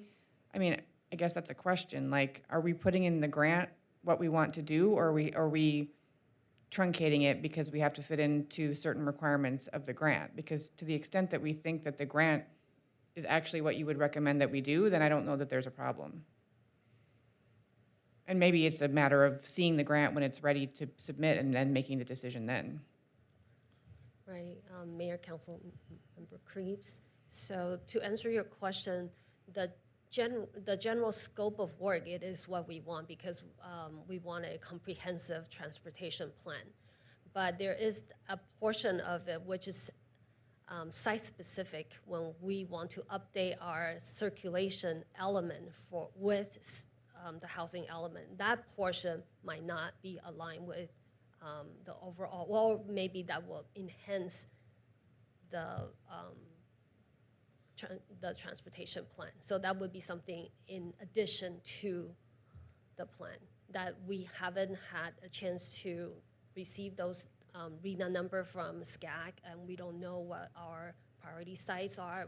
We don't know what the impact is at this time. So, but we wouldn't be able to go out to RFP for that anyway next June, even if we didn't get the grant, decided to spend our own money. We wouldn't have the RENA numbers in June of 27 either, right? Yeah. I mean, so it seems to me that the two things are separate maybe anyway. Although the plan could probably, as you say, could inform the circulation element in a way that we wouldn't have previously had kind of a comprehensive plan. That's correct. One of the things that I'm with Councilmember Parkhurst on this. We've been very patient. We've been waiting for something like this to kind of materialize for several years. And we just approved a lot of stuff like this in other areas tonight.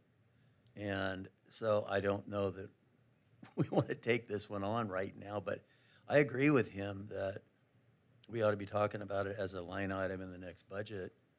And I think we should be, between now and then, fleshing it out more, trying to figure out what should be in it. Is it what we want? Is it more what the state suggests we should have, or both?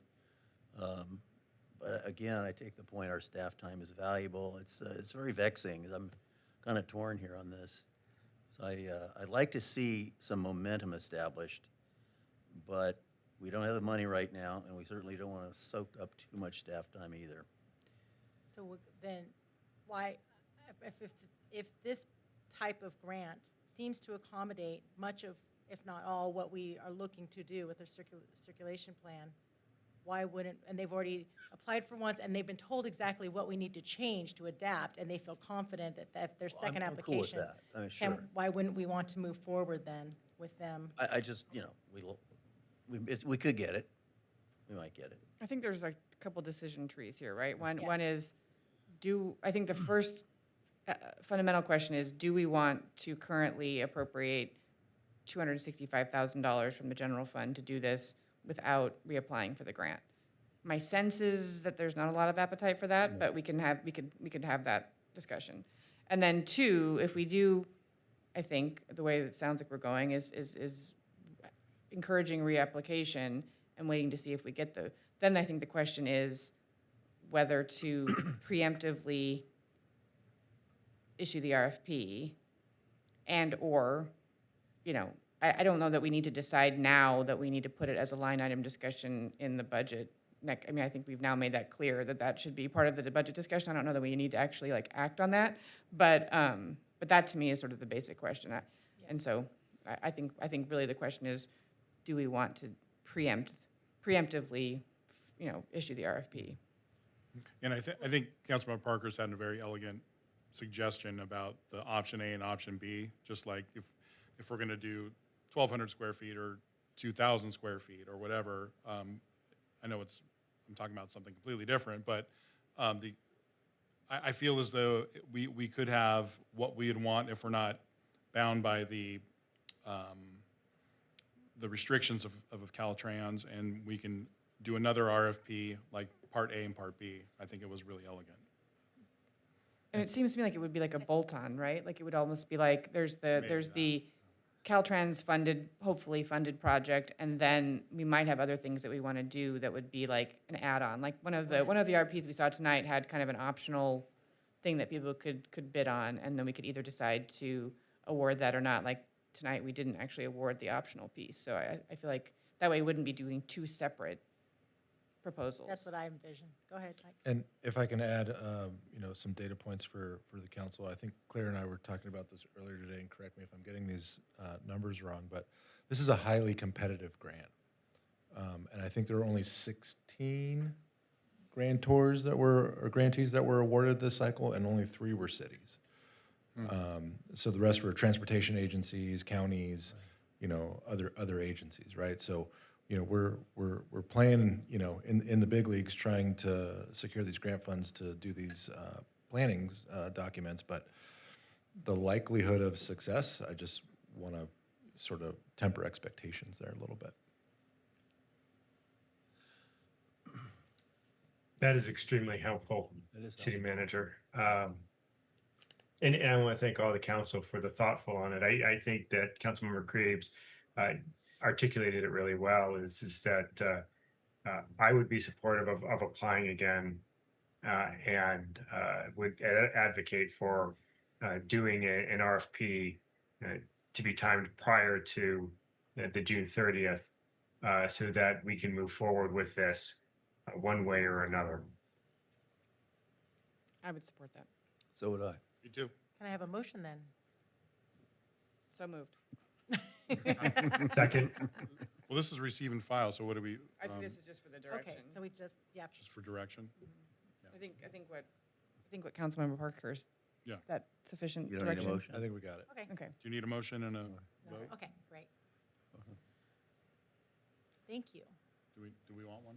Do you, I mean, Well, which do you want one? You we'll- usually want a motion for direction. We'll do an RFP before June 30th. Okay, thank you. thank you. All right, can we move on to discussion B, creation of an ad hoc committee to assist with the design of a community survey? Thank you, Madam Mayor. So this item stems from the City Council's request from the mid-year budget study session last year to create a community survey.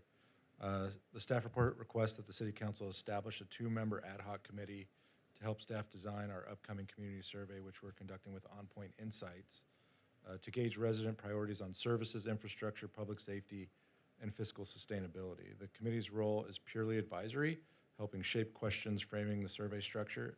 It won't make policy decisions, and it will dissolve once the design phase is complete. And the funding for the survey was included in the FY 2027 adopted budget. So again, staff's recommendation is to create this ad hoc committee to assist myself and other city manager department staff in creating the survey design, the survey questions that will help inform future policy decisions related to service levels, budget, taxation, revenue, all the things that the council is considering.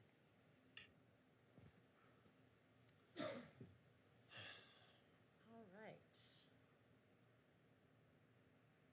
Do we have any questions? Staff? Madam Mayor, Sorry, go ahead. Go ahead, Robert. I'm sorry, Councilmember. what- first. what's the level of effort do you see on this? Somewhere in the range of 2 to 4 meetings with the consultant. Okay, thank you. What's the timeframe, calendar year-wise? We're ready to start as soon as the council forms the committee, and we can start engaging with the consultant within the next couple of weeks, scheduling out meetings, working on survey design, with a tentative timeline of having the survey hit the streets October, Okay. November. Because 2 of us will be gone come December. Yep. Last project. Any more questions? Let's move it to public comment before discussion. Madam Mayor, there are no requests for public comment and no one in the Zoom. All right. Discussion. I'll throw my hat in the ring. I was the one, actually, I think, who brought this up in the budget cycle discussion, that I feel like it serves 2 purposes. One is, collecting of information as the city manager outlined, but I also think it will be a really great tool, communication tool, to really hopefully hammer home to a broader swath of our residents that follow us or enter our Zoom to understand the fiscal situation that we have, and that requires choices and priorities, and the notion that we can't have all the things without more funding, and to the extent that people want X, then they might have to give up Y, and I really think that that's an important tool, not only for us to understand and staff to understand, but also for the rest of the city to understand, because we've tried lots of different ways to get out information. You know, we had 2 budget town halls that people participated in, but it was a very, very small number of people in the city, and yet we still hear lots of concerns about how we're spending our money. So any tool that we have that can broaden the group of people that understand or try to understand, or at least have some knowledge of our situation, I think would be invaluable. And that's my stump speech. Is there anybody else that's interested in?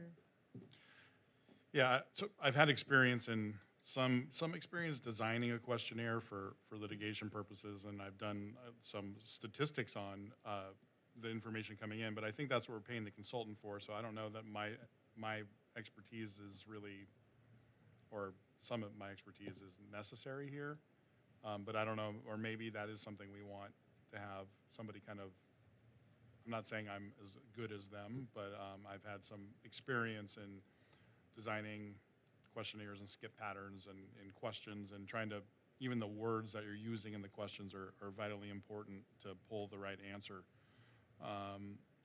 But I don't want to, if I'm on it, I don't want to be the person QCing. I don't want to propose that I'm QCing the consultant. But, you know, I've been around the city a while, so maybe, so have you, so have all of us. So I don't know if I bring anything extra, but maybe I'm willing to do something. And I would think that you wouldn't impose your own questions type thing, but I think you'd be a good sounding board then if you're familiar with this type of work already. And you understand what they're coming to the plate with, and why they're saying we should say it this way. So what I'm saying is, I think I would do it, but if somebody else is very passionate about it and wants to be on the committee, I will let them.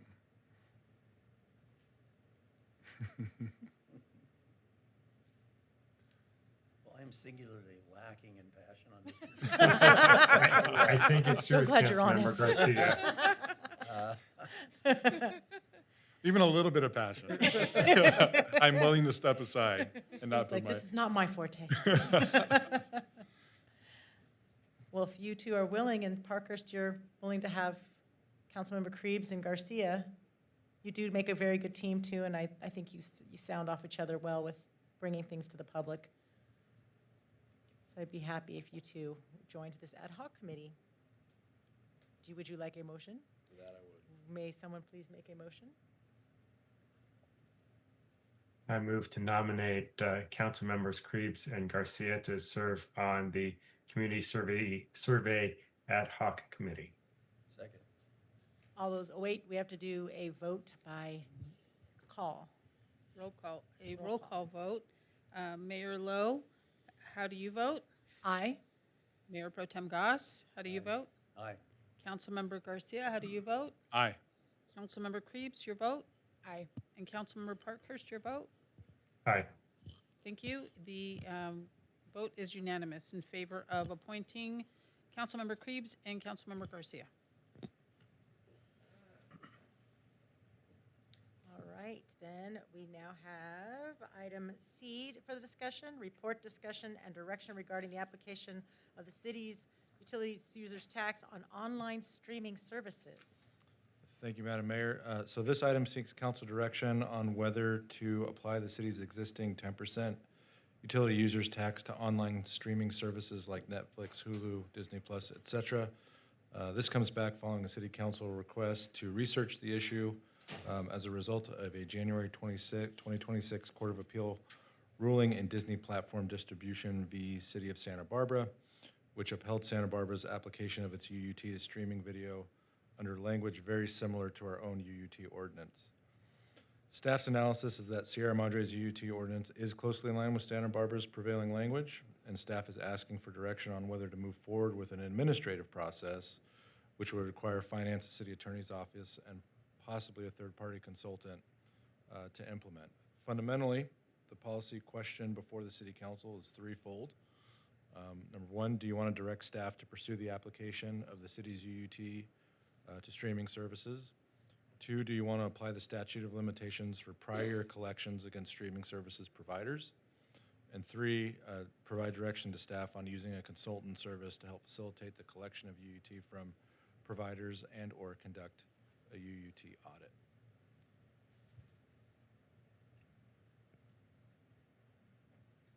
Questions from council? Madam Mayor? Yes. I think that's option two, so like, that's the going forward option, is that correct? Imposing the UUT? Yeah. The assumption would be that the providers would then pass that cost on to the consumer? Because generally that's how we see it on our bills for SCE and things of that nature. Yeah, I mean, there's a possibility that they could do that because they have not been in compliance, technically speaking, as a result of the Santa Barbara decision. They would be liable up to the statute of limitations, which I believe is about 3 years. So, But I mean on the go-forward basis, not the past, not what's due in the statute, but what's what kind of going forward, like as a matter of policy for our residents, whether or not, even though maybe in the language, this is a tax that should have been going on already, but it will feel like a new tax. Right. So the UUT is essentially a pass-through. The agency collects it on behalf of the city and then remits it to the city, right? So if you have a Netflix subscription and it's $20 a month and our UUT is 10%, Netflix will collect the $2 on behalf of the city and remit that. So just to follow up on, expand on that, has there been an analysis done by staff to estimate how much either each household will pay an extra UUT tax, or on the other side, how much that would raise for the city? Yeah. Difficult to tell because every household has different levels of streaming services, and we can make some assumptions and apply that to the number of households and come up with a rate. Sort of a back of the napkin calculation is in the order of magnitude of several hundreds of thousands of dollars of additional revenue to the city. But we won't know until we start engaging with this process and working with providers what that potentiality could be. Thank you. I understand from the, oh, go ahead, Robert. City Attorney Bruckner, what's the litigation risk on this? There's already a lawsuit on it. What do we foresee the potential of us getting sued if we pursue with this? Well, putting my city attorney hat on really quick, but I'll defer to our deputy city attorney. Santa Barbara is settled law of the land in the state, so I think the risk there is pretty low, but I'll let Julia opine. I don't foresee a high litigation risk. I believe the staff report pointed out that there are some other cities that are less similar. I believe Glendale to Santa Barbara. However, ours is really close to Santa Barbara's. Same year, I think they were in response to the same legislation, so they're drafted really similarly, and I would foresee this being a low-risk item.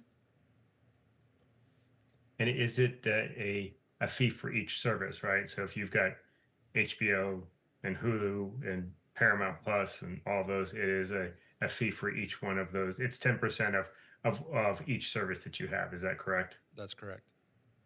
Got it. Thank you. Madam Mayor? Please. So I understood from the staff report that someone at the city may have been in touch with the city of Santa Barbara staff, is that correct? We reached out to their consultant. Okay. Yeah. I guess I'm wondering if they're seeing, further to Councilmember Garcia's point, if they're seeing incremental taxes put on subscribers' bills, or if the services are essentially paying the tax out of the service fee. And the reason I ask that is because this is a very competitive market, and I wonder, you know, and a lot of it's just a flat rate, right? Like you're used to, like you sign up for Hulu or whatever it is, and it's X dollars a month, and they either don't want to, you know, increase the amount because it makes it sound like it's more expensive, because it is, or because frankly they may not have the billing functionality like an SCE or the telephone company that has this built into their billing system to generate this tax. So I just wondered if Santa Barbara had any experience in what this did to rates. Yeah, and I mean, we're not seeing that, I think, generally in the marketplace, where like Netflix has, you know, announced that they're raising rates. They don't make their rates like hyper local. Like if you live in Santa Barbara, you're paying $20 for the same service you're getting in Sierra Madre for 15. So I don't think that's necessarily something that we're seeing out there. We haven't specifically asked Santa Barbara that question, but we can go back to them. Do we have any idea what percentage of the public in our city relies on streaming as opposed to the old cable satellite? It's hard to tell. I mean, there's not really great data or analysis out there that, you We'll know, put it on the basically survey. says, Yes. you know, but I mean, you know, I have several streaming services. Some I use, some I don't. I imagine, you know, many households are probably similar. Like you signed up for the streaming services because you wanted to watch that one show, and then that one show ended, but you never canceled the subscription. But I know a lot of people have cut the cable, so to speak. Right. And so I think by doing that, they might have had the anticipation that they were not only going to be jettisoning the fee of the cable company, but also the utility tax that came with it. But conversely, that means the utility tax is being paid by people for stream service, essentially for stream services who are now on cable or satellite. So I just to put it out there, there are people who are paying the utility tax already on similar programming you can get on streaming. So I mean, most of the movies you get on streaming, you can get on, you know, DirecTV or I don't know. or cable. Oh, you do? It I says have DirecTV. 95.7% of Sierra Madre users have broadband internet.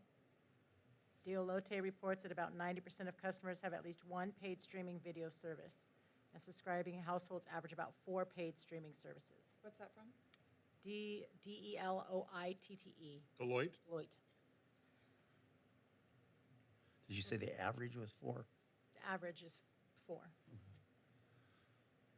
Above average. I know, I've In got one way thing. more than that. I don't have any other questions. I don't either. Do you have any, oh, did we do public comment for this? No. Yes. Yes, we did. We have Yeah. not. Any public comment for this item C? No public comment, Madam Mayor, and no one on the Zoom. One further question. In the calculations the staff has made, I'm guessing they're really rudimentary, and is it possible we could close our budget gap with this? A portion of it. No, I mean the whole thing. Well, I mean, The- every household has at least one streaming service. yeah. And the Yeah, I mean, average has 4. Our back of the napkin sort of calculation, and I think we were assuming around 3 or 4, you know, at around $20 a pop, and I know some are more expensive than others, generated, you know, several $100,000, Yeah. $250,000 to $300,000 Okay, in revenue. okay, so that's the number you're Our thinking. current adopted budget gap is around $1.2 Right. million. But every little bit helps. It would pay for a transportation circulation element or report. Among other things. Go ahead. yeah.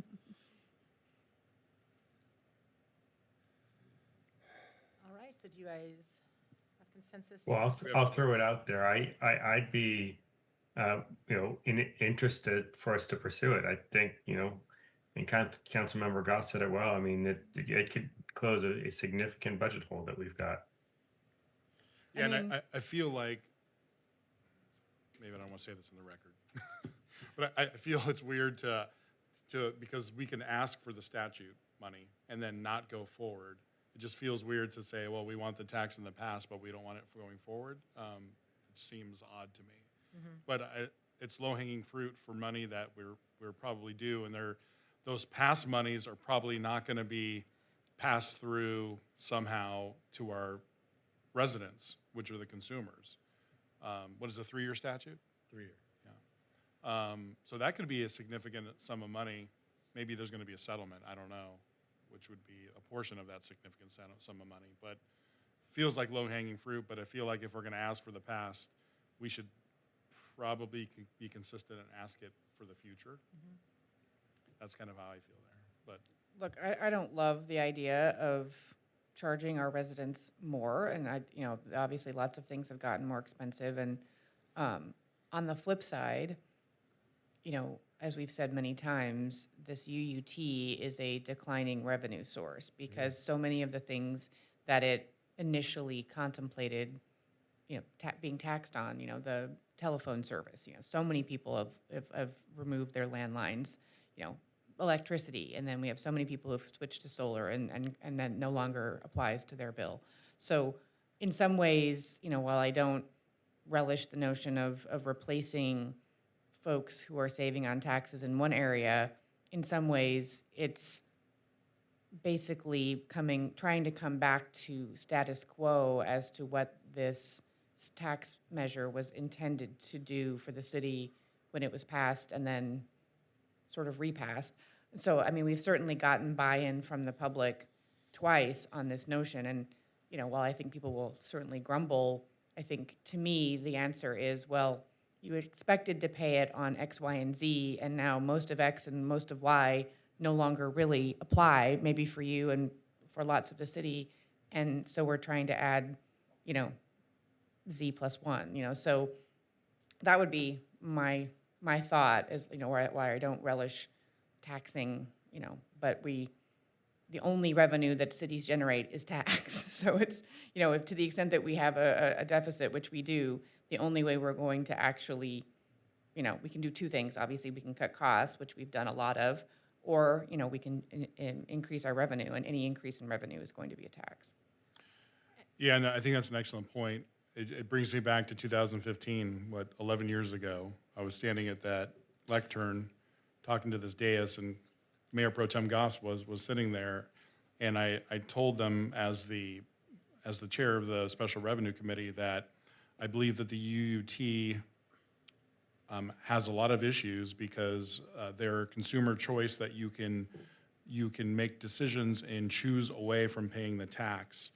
And also things like energy prices and communication prices do not move in tandem to the same magnitude or direction even as wages. And our biggest expenditure here in the city is wages. So I recommended that we go forward with the UUT again back in 2015. But I also said, I feel like it should be seen as a stopgap, and the city should look at other revenue sources. And even when those other revenue sources come back, reduce the UUT, because it's still probably a revenue source we would want to supplement, but it's not a very consistent source of revenue. We've seen energy prices probably in the last 5 years increase on average 8%. Whereas I think our UUT revenue has increased something like 3%, way less than the ECI, the Employment Cost Index. So we're seeing this revenue, yes, increase, but not at the increment that we need to then fund the city. So that being said, we've talked about other revenue sources before. This is one revenue source that we have now because people are familiar with it, but to your point, Councilmember Krebs, no, I agree. It does not, it's not a real reliable revenue source. So we should, kind of to your other point, when somebody says, hey, I'm getting parking tickets and I never got them before, well, you should, I don't want to say it, but you should be thankful you weren't getting the ones before. It's kind of the same way here. We should have been paying tax probably on this service. And we didn't pay in the past, but maybe we have to pay in the future because that's the way the ordinance and the law is written. So that's kind of where I'm sitting on this one.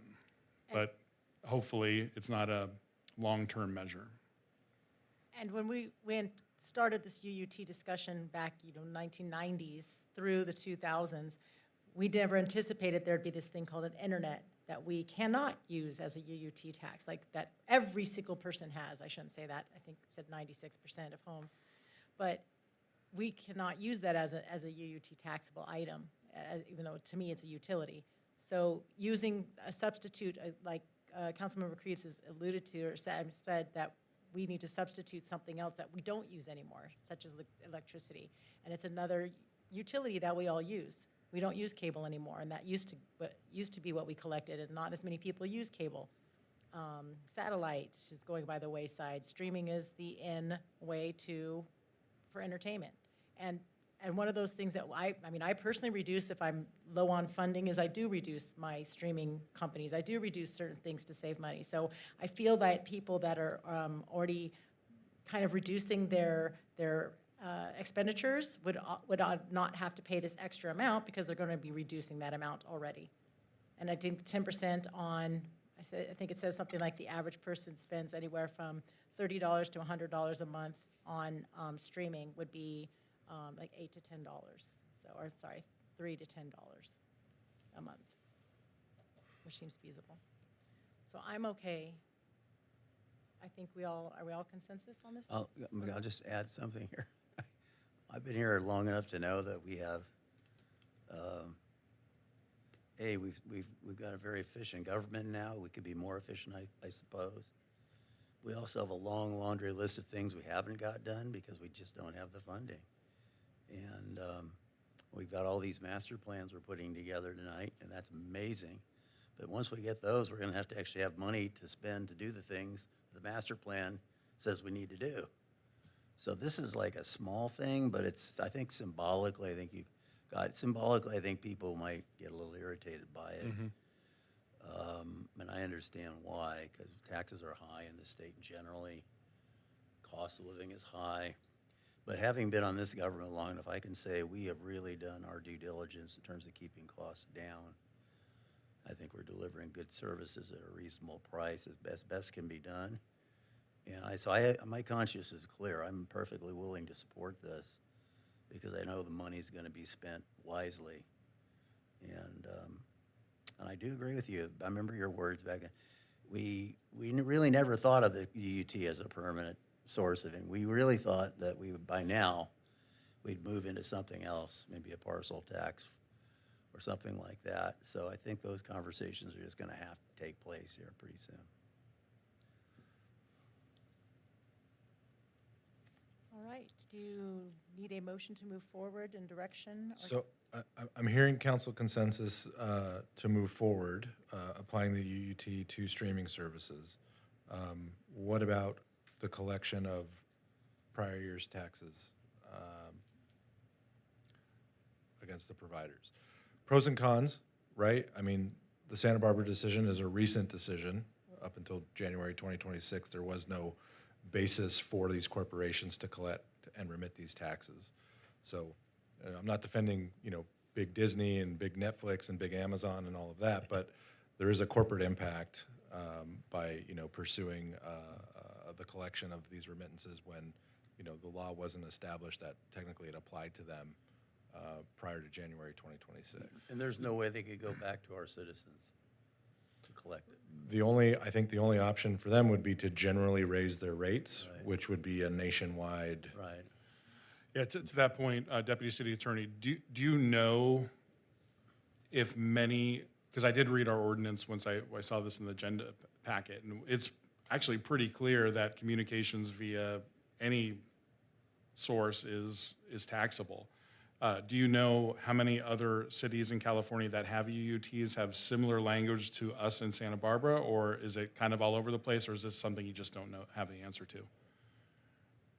I don't have the answer to that question. Okay. The models that I have seen do vary, and ours is one of the more similar to Santa Barbara, if that helps. But I don't know numbers-wise what percentage are similar or not. That's fair. Not every city has a UUT, so, and I know you couched it, let's not feel sorry for the big corporations, but you know, possibly there's only a handful of municipalities that would be going. And that's why there are statutes of limitations. That's why we can only reach back 3 years, because things like this do happen, and we're not trying to bankrupt a company. But if there's low-hanging fruit, we're in a deficit. It's reality here. I'm going to suggest if the tax code suggested that the city or any one of us should have been paying a certain tax in the last 3 years and we didn't know about it, or it was interpreted differently now than it was before, the government would have no compunction as to collecting that for the tax. last 3 years. So I don't know why we would take a different position. Oh, well, now you put it that way. Hard to argue with. So, Robert, are you in consensus with the past? The retroactive, Previous? yes, I am. Okay. Okay, so Thank you for checking. I'm hearing consensus on that. And then, you know, obviously, staff is working on a lot of other priority projects, and there are consultants that do specialize in this type of collection. Would council be comfortable with us engaging with the consultant to help facilitate the implementation of this process? On just a straight fee basis. Correct. A straight fee or a commit? It was I was a gonna contingent, say. right? Commission? It was the one that you put in this, would take a, A percentage of what we the collect, revenue. yeah. That's correct. Yep. you don't like that? Well, we're not paying them outright. They just Depends on what So we don't pay commission anything up front. If they get, that's what I'm saying, the Yeah, commission but is. how much do whether they get- want? I had that in the staff report. We did an estimate. Let me pull it up really quick.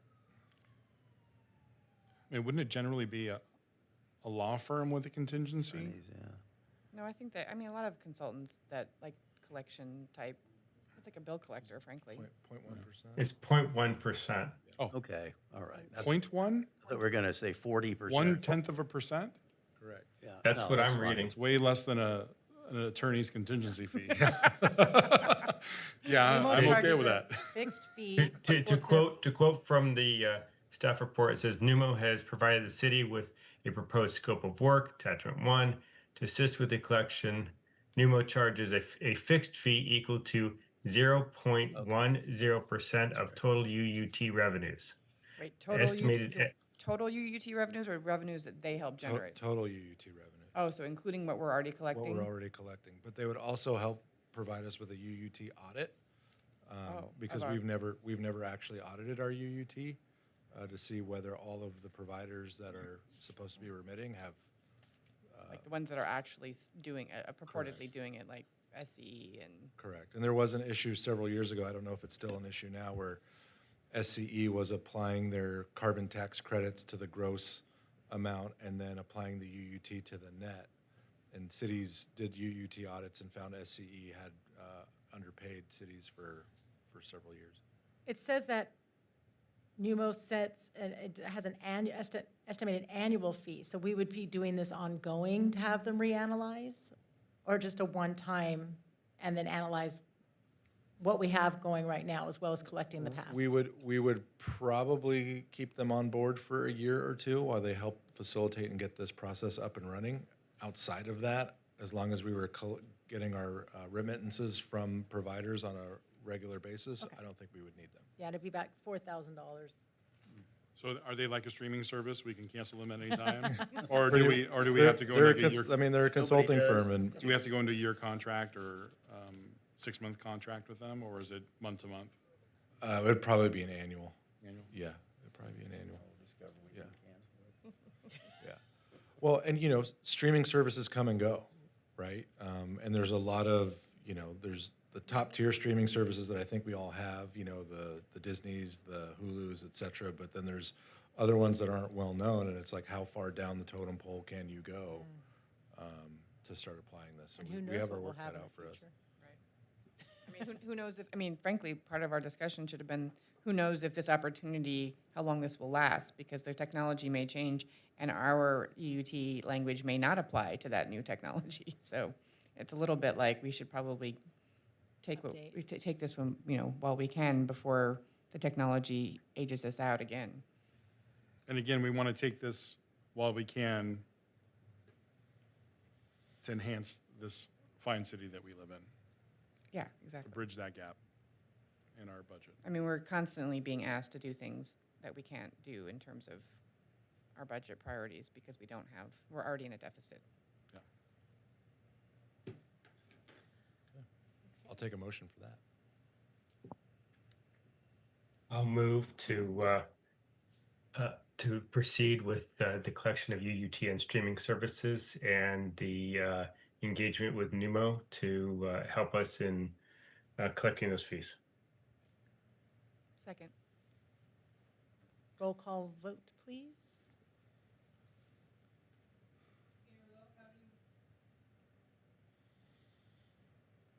Mayor Lowe, your vote?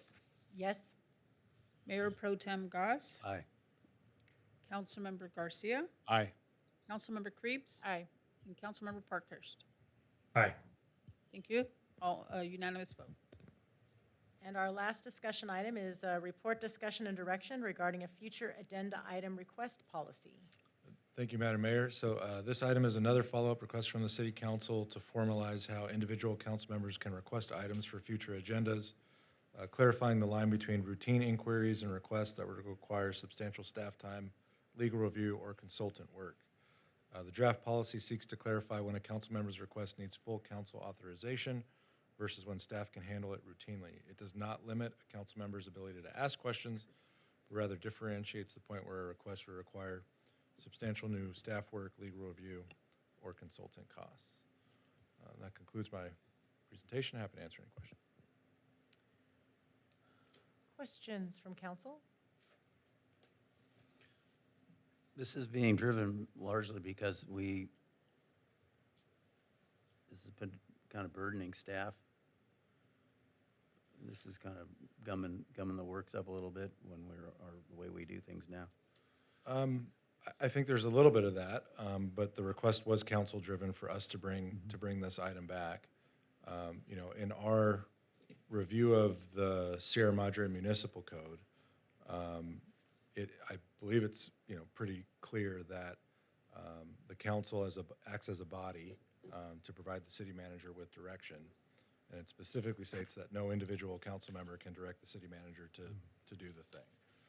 Tradition has been in Sierra Madre that when we do the future agenda item process, that individual council members can, ask for a follow-up item or an item to be brought back on the agenda, which at times has resulted in significant staff time, legal work, consultant costs, et cetera. So, based off of the direction from council to bring this item back, we created a more formalized process that would help differentiate between what are sort of routine matters and what are things that would require, sort of the full consensus of the council.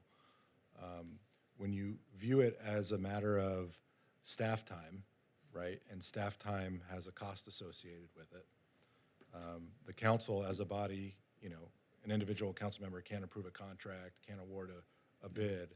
It requires the consensus of the council to allocate that work and appropriate that work. The same when it comes to staff time as well, right? So when we bring the budget to you, when we bring the work plan to you, and we're telling you all of the things that we're planning on doing within the next fiscal year within the budget that we have, that's an opportunity for the city council to say, here are some of other priorities, and the council as a whole can vote on that.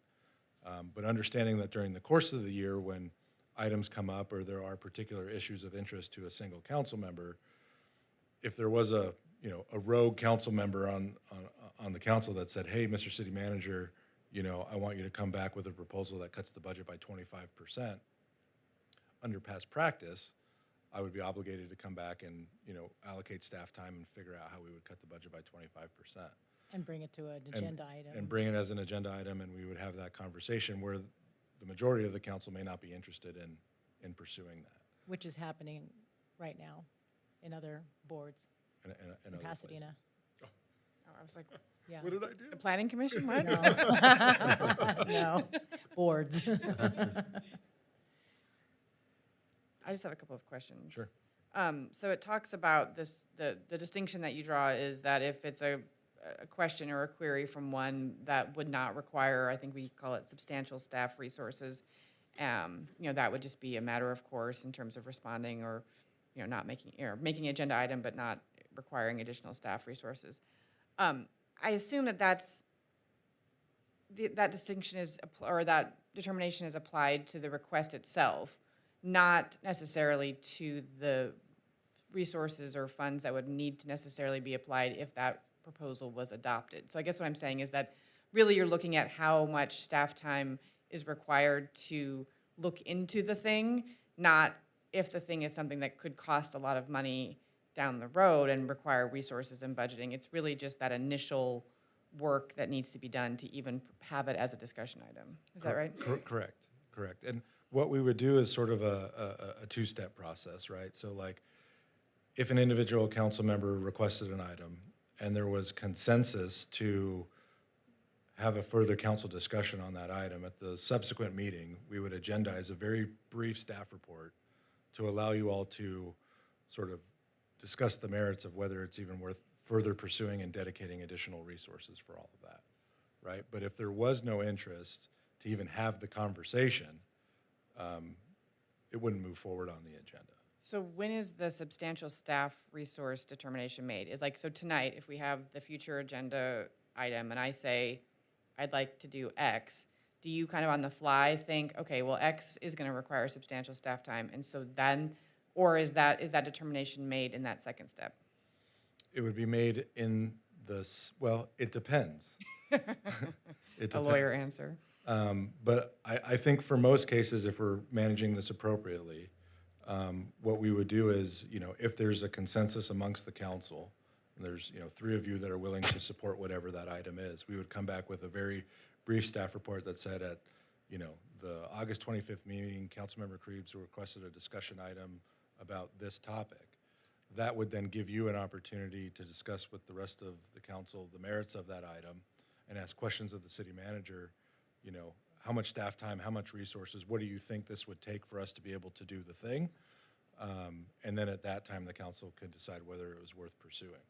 Do you find that being more tedious? Because I know that there's times when we've given direction as we thought we've given direction, and then it came back to us 3 times or more. Like, this seems almost like it might be coming back to us for more direction, but didn't we give you direction when we came to consensus that this would be an item we all would like to agendize? Why should we have it come back to another item on the agenda? I think To it might agendize. actually help eliminate that process, right? Because during the future agenda setting portion, when a council member requests, hey, I want to have a discussion on this item, right?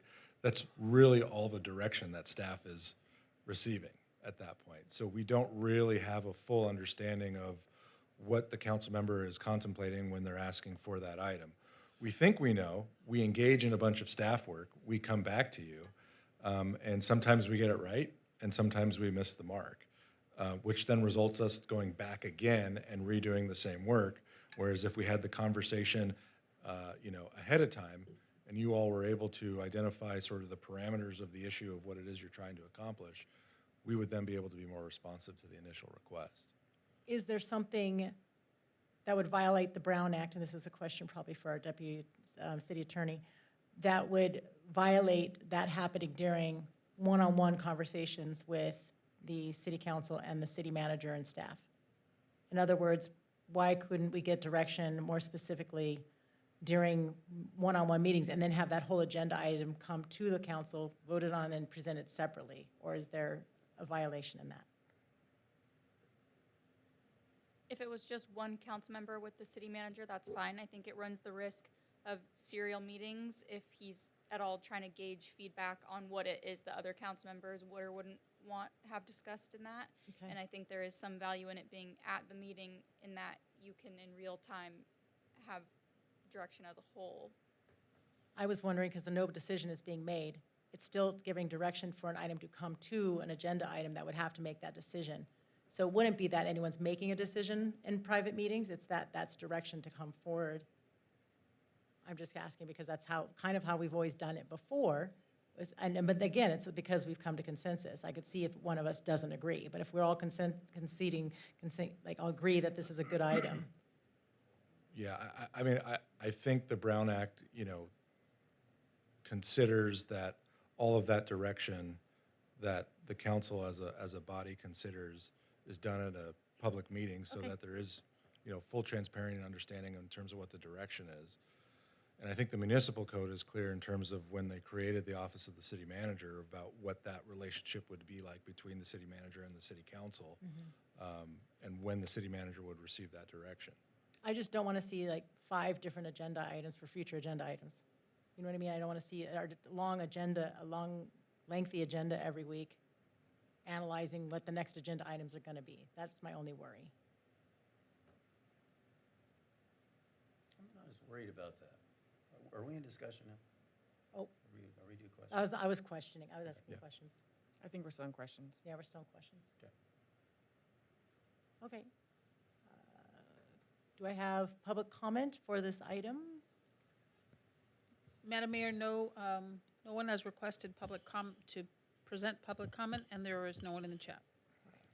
Discussion open. Go ahead. Well, as I recall, a lot of the times we hear from somebody in the audience or some staff member about something during a meeting, and we're all going, Eureka, we need to have a discussion about that. And one of us will ask the city manager to do it. So that's kind of what your policy is. It's not formal, of course, but it's kind of agreed that among at least there's a consensus that we're all concerned about the issue because it's come to our attention. But I think the idea of kind of what you're concerned about, I kind of like that actually, the idea that maybe ideas should go through a kind of an initial screening. I mean, if we had unlimited staff time, and we just don't, and some of our ideas are goofy, and, you know, we probably ought to be screened. I mean, let's face it. So, yeah, I support your policy. I mean, we could talk about rewording it if you want, but. Yeah, and I agree, because what we sometimes, we never do, but we get close to doing is when someone proposes an agenda item, is to talk about that thing that's not on the agenda, which is a violation of the Brown Act. Right. So I do like it, but your concern is real as well. Spending an hour trying to figure out Yeah. what the agenda item is and discussing it, I can see that happening too. Well, I think that's only going to happen once, and then people will start being judicious about what they bring up. So, Exactly. which is not a bad outcome, you know, right? Right, Like, exactly. I think that's part of it too. It's imposing some discipline on us. Like, I know I've done Mm-hmm. it where, like, you know, something happens to me, like, oh, well, we should talk about that. And like, I just sort of throw out like this thing and not even considering necessarily like what that then requires behind the scenes for something that may not actually be all that meaningful. And I mean, what I would also say is that I don't have that much of a concern about this council, or frankly, any council I've been on since I've been sitting in this chair. We've been very cooperative, very collaborative. My sense is that most of us ask reasonable things, and most of the time, folks will support that. But I think it's naive of us to think that this would always be the case. In fact, it's not been the case in our own city, and certainly is not the case in our neighboring cities. And I do like the idea of having something in place before something goes sideways, that, you know, if you had somebody here who was using this as a platform for something to benefit themselves or some political grandstanding, or, you know, somebody that doesn't have the city's best interest at heart, having this in place will, you know, sort of cut that off, neuter that before it actually becomes a problem. Because you can imagine a situation in which, like, I think about the Arcadia situation, like, there could have been all sorts of retaliatory, you know, all the things that were going on there with the recall and the, you know, all of those things. There could have been totally retaliatory. We want staff to look into, you know, this particular thing to kind of get back at various council members, and that just seems like you'd want to have something in place to prevent that. Yep, because that's exactly what's happening in some places right now. And that's why I brought it up too, is because we all get along. Yeah. You know, I'm sure our new council members will as well, but we don't know what's going to happen, and we could revert back to those times when, you know, the mayor has an agenda and you're stuck answering to that person. You know, and also, I'm guilty of this. Sometimes I'll bring, and I've been trying not to do it, but a future council agenda item, which really is just an operational thing that the city manager can just, it's not really policy, it's just something operational that the city manager would probably do anyway. And would part of this be, well, that's not really, would you tell us that, well, that's not really an agenda item, that's just something that we should be doing and I can do anyhow, if that all makes sense? Yeah, and hopefully I've been doing that along the way. Certainly when I know the information or the request has been informational, I've tried to provide that follow-up to the council in the city manager's weekly report. Instead of being a full-on agenda. instead of being a full-on agenda item, just because the nature of the request is informational. It's not a policy, city policy direction, but it is more of an informational pursuit. Sure, which may lend itself to future policy discussion if there's an issue there, but, 9 times out of 10, it's just an informational request, and we're happy to accommodate those. Awesome. So for example, the presentation we had tonight about the solar array, that I think was prompted at some point by either, future agenda or conversations in our one-on-ones. Like, would that be something that would require substantial staff, or is that the kind of thing that you're talking about in the staff report that would be, part of the normal operations of the city on a project that's part of our budget, part of our operations? Correct. That's exactly what that contemplates. So if we said we would like an update, if we had said previously that we wanted an update on the solar project, that would have just been like, okay, we'll put that on the agenda. We wouldn't have to go through this iterative process. Correct, because we already have that information. It doesn't require any additional fact-finding. It's really just staff preparing the information for the city council. But if you came to me and you were like, I want to discuss 10 new solar arrays in the city, right? Then I would come back and say, okay, let's have a conversation. What are we trying to get to? Perfect. If the council was even interested in having a conversation about 10 new solar arrays in the city. So are we saying that we need consensus on that first piece? Or are we saying the consensus comes when you bring that item as a discussion item Both. both times? Okay. Both. Like, are you even interested in the proposal? Yeah. So like if, council members said, hey, I want to cut the budget by 25%, right? Is there a consensus of the council to even have that conversation? If the answer is no, the issue dies there. If the answer is yes, we'll come back at the subsequent meeting saying, okay, 25%, but where would you like me to cut that? Give me some parameters of what it is you're looking for. Is it across the board? Are you targeting a specific department? Are you trying to preserve certain things so that when staff does the work, we know that we're being responsive to the policy request. Yeah. Thank you for that. I do have one actual wording comment, though. I think in section C, or 4C, it uses majority vote or consensus. And I think you've used that, at least in discussion, as being the same thing. And so I just don't want to make it, I want to make it clear that those are not two different things, or probably just say majority vote. Because otherwise it seems like a consensus would be something different. Yeah, and we can make that distinction. I was just trying to be less formal of like a majority vote where we actually call the roll. Oh. And versus just consensus of, I have sort of 3 nodding heads in agreement. Well, that then this maybe is- just say a consensus of the majority, just because Sure. otherwise it sounds like a consensus could be less than a majority. Sure. And so I just don't want it to be, I want it to be clear. If we're going to have a policy, it might as well be Yeah, clear as to absolutely. what it takes. We can make that amendment. Yeah. So I'm Quick just, question. I'm contemplating when we have 4 council members here, right? Let's say someone's on vacation. And majority would be, No, it has to be a majority, like. 3 is 3. Three Rule of is 3. 3. It's Three. always 3. It's not a majority of those present. Unless It's a there's 3 majority of you, and then it would only take 2. that's what I'm saying. Well, No, no, no. let's I say think, no, I there's think. still a quorum. No, I think it's, because even when we have a quorum, we have to, well, that's the question. When we have quorum, we have to No. pass by majority, or do we have to pass by 3?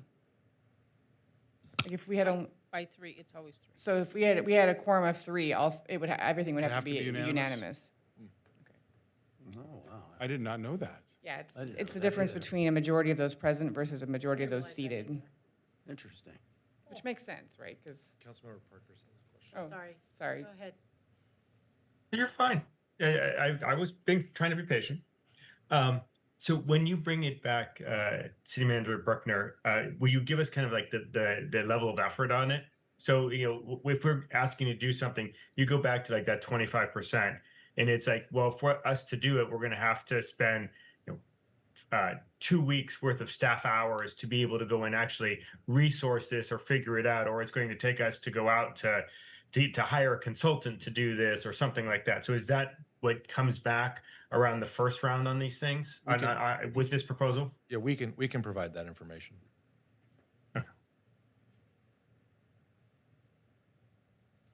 Right.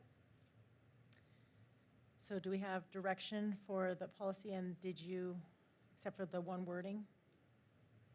I move to approve the policy as amended. Second. All those in, roll Sec- call. Wait, nope. Roll call, please. A motion by Councilmember Krebs to approve as amended. Mayor, how do you vote? Aye. Mayor Pro Tem Goss? Aye. Councilmember Garcia? Aye. Councilmember Krebs? Aye. And Councilmember Parkhurst. Aye. We have a unanimous vote. And a consensus. And Consensus of the majority. all right. Do we have items for future agendas? I'm too scared. Here we go. I know.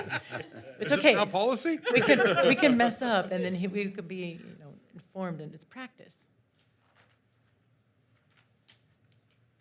I don't know what the agenda item is, but I am interested in the public comment that we got about the Tesla charging station, and so I don't know if it's just a matter of updates after, or if, sort of directing staff to meet with the residents and then bringing something back, an update back to the council, because I do think I'm sympathetic to.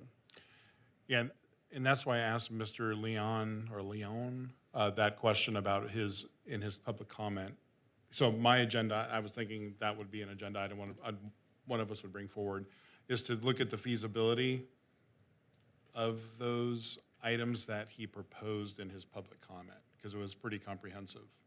In the email, you mean? Not In the Yeah, the email attachment, public the comment. attachment. Yeah, and then I guess we can expand on that in the next, because I have more expansions in my mind, Yes. but we can't discuss it, so. Agreed. Agreed?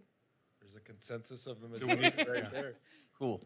I like going like this. Do you need a vote, or are we just Nope. saying consensus? Okay. Nodding heads. Any other items? Okay, I don't know if this is an agenda item for us, but I would like to see any future changes to events to come across our Community Services Commission as either discussion, not just presentations, so they can have a say, because I don't think it needs to come to us, because that's why we have a Community Services Commission.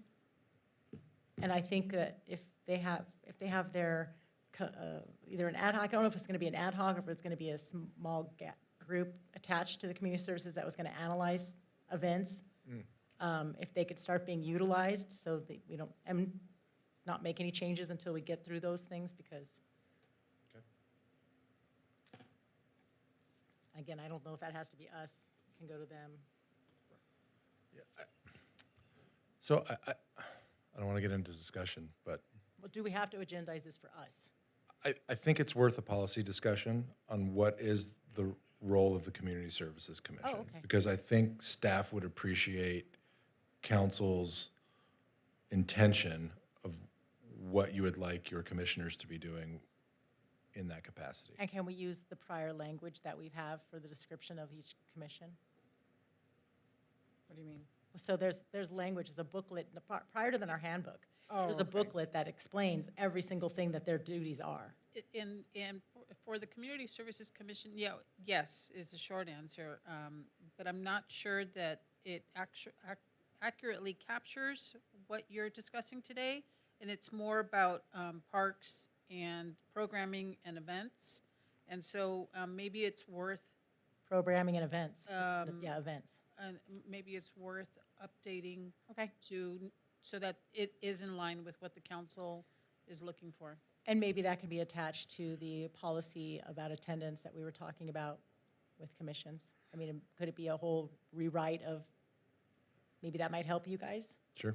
Yeah, so I'm not trying to get in discussion here, but I think what we've done historically, and I don't know if this is the way it's done, is we would say, for something like this, we want this commission to look at this item and bring back a recommendation to us. Okay. Right, just like we had. the When it's National- outside the scope of what's defined in the handbook. Like we had the Natural Resource Commission, like do the initial wildlife plan, right? Like they worked Yeah. on the wildlife plan, they put it together, they refined it, and then it came to us for approval.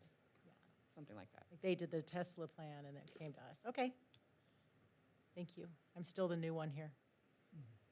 But I don't know if that's I don't know if that's part of our. Well, I think that's what you're asking. That's You, what- you want some direction as to what the Community Services Department, The commission, the role of the commission. role, For in councils general, or with respect to the issues we've been hearing about, like, I think in general, because it has, I think, morphed over time. And you know, the council is comfortable with the current definition and understanding, that's fine. But if there's opportunity where you all want to charge them with additional functions and roles, that's an opportunity to have that conversation. Can that agenda, staff report include some recent agendas? Because I don't know it's been a while since I've been the liaison, so it'd be helpful to know kind of what Yeah. their meetings have looked like recently so that we know what they're doing. Sure. I don't think I've ever been on theirs, except a substitute. Any other items for consensus? All right, can I have a motion to adjourn? Move to adjourn? Second. Second. We do not need to vote on that one. We can say aye, because we don't have to vote anyways. All those in favor? Aye. We are adjourned until September 8th, at which time I will be doing a remote attendance, because I'm representing the city for the California Workforce Association's conference So in is Monterey. Mayor Pro Tem? You get to be the big head then. Then I will call in and you will represent, Okay. you will manage. You got it. Anything Thank for you, you. Madam Mayor. Thank you.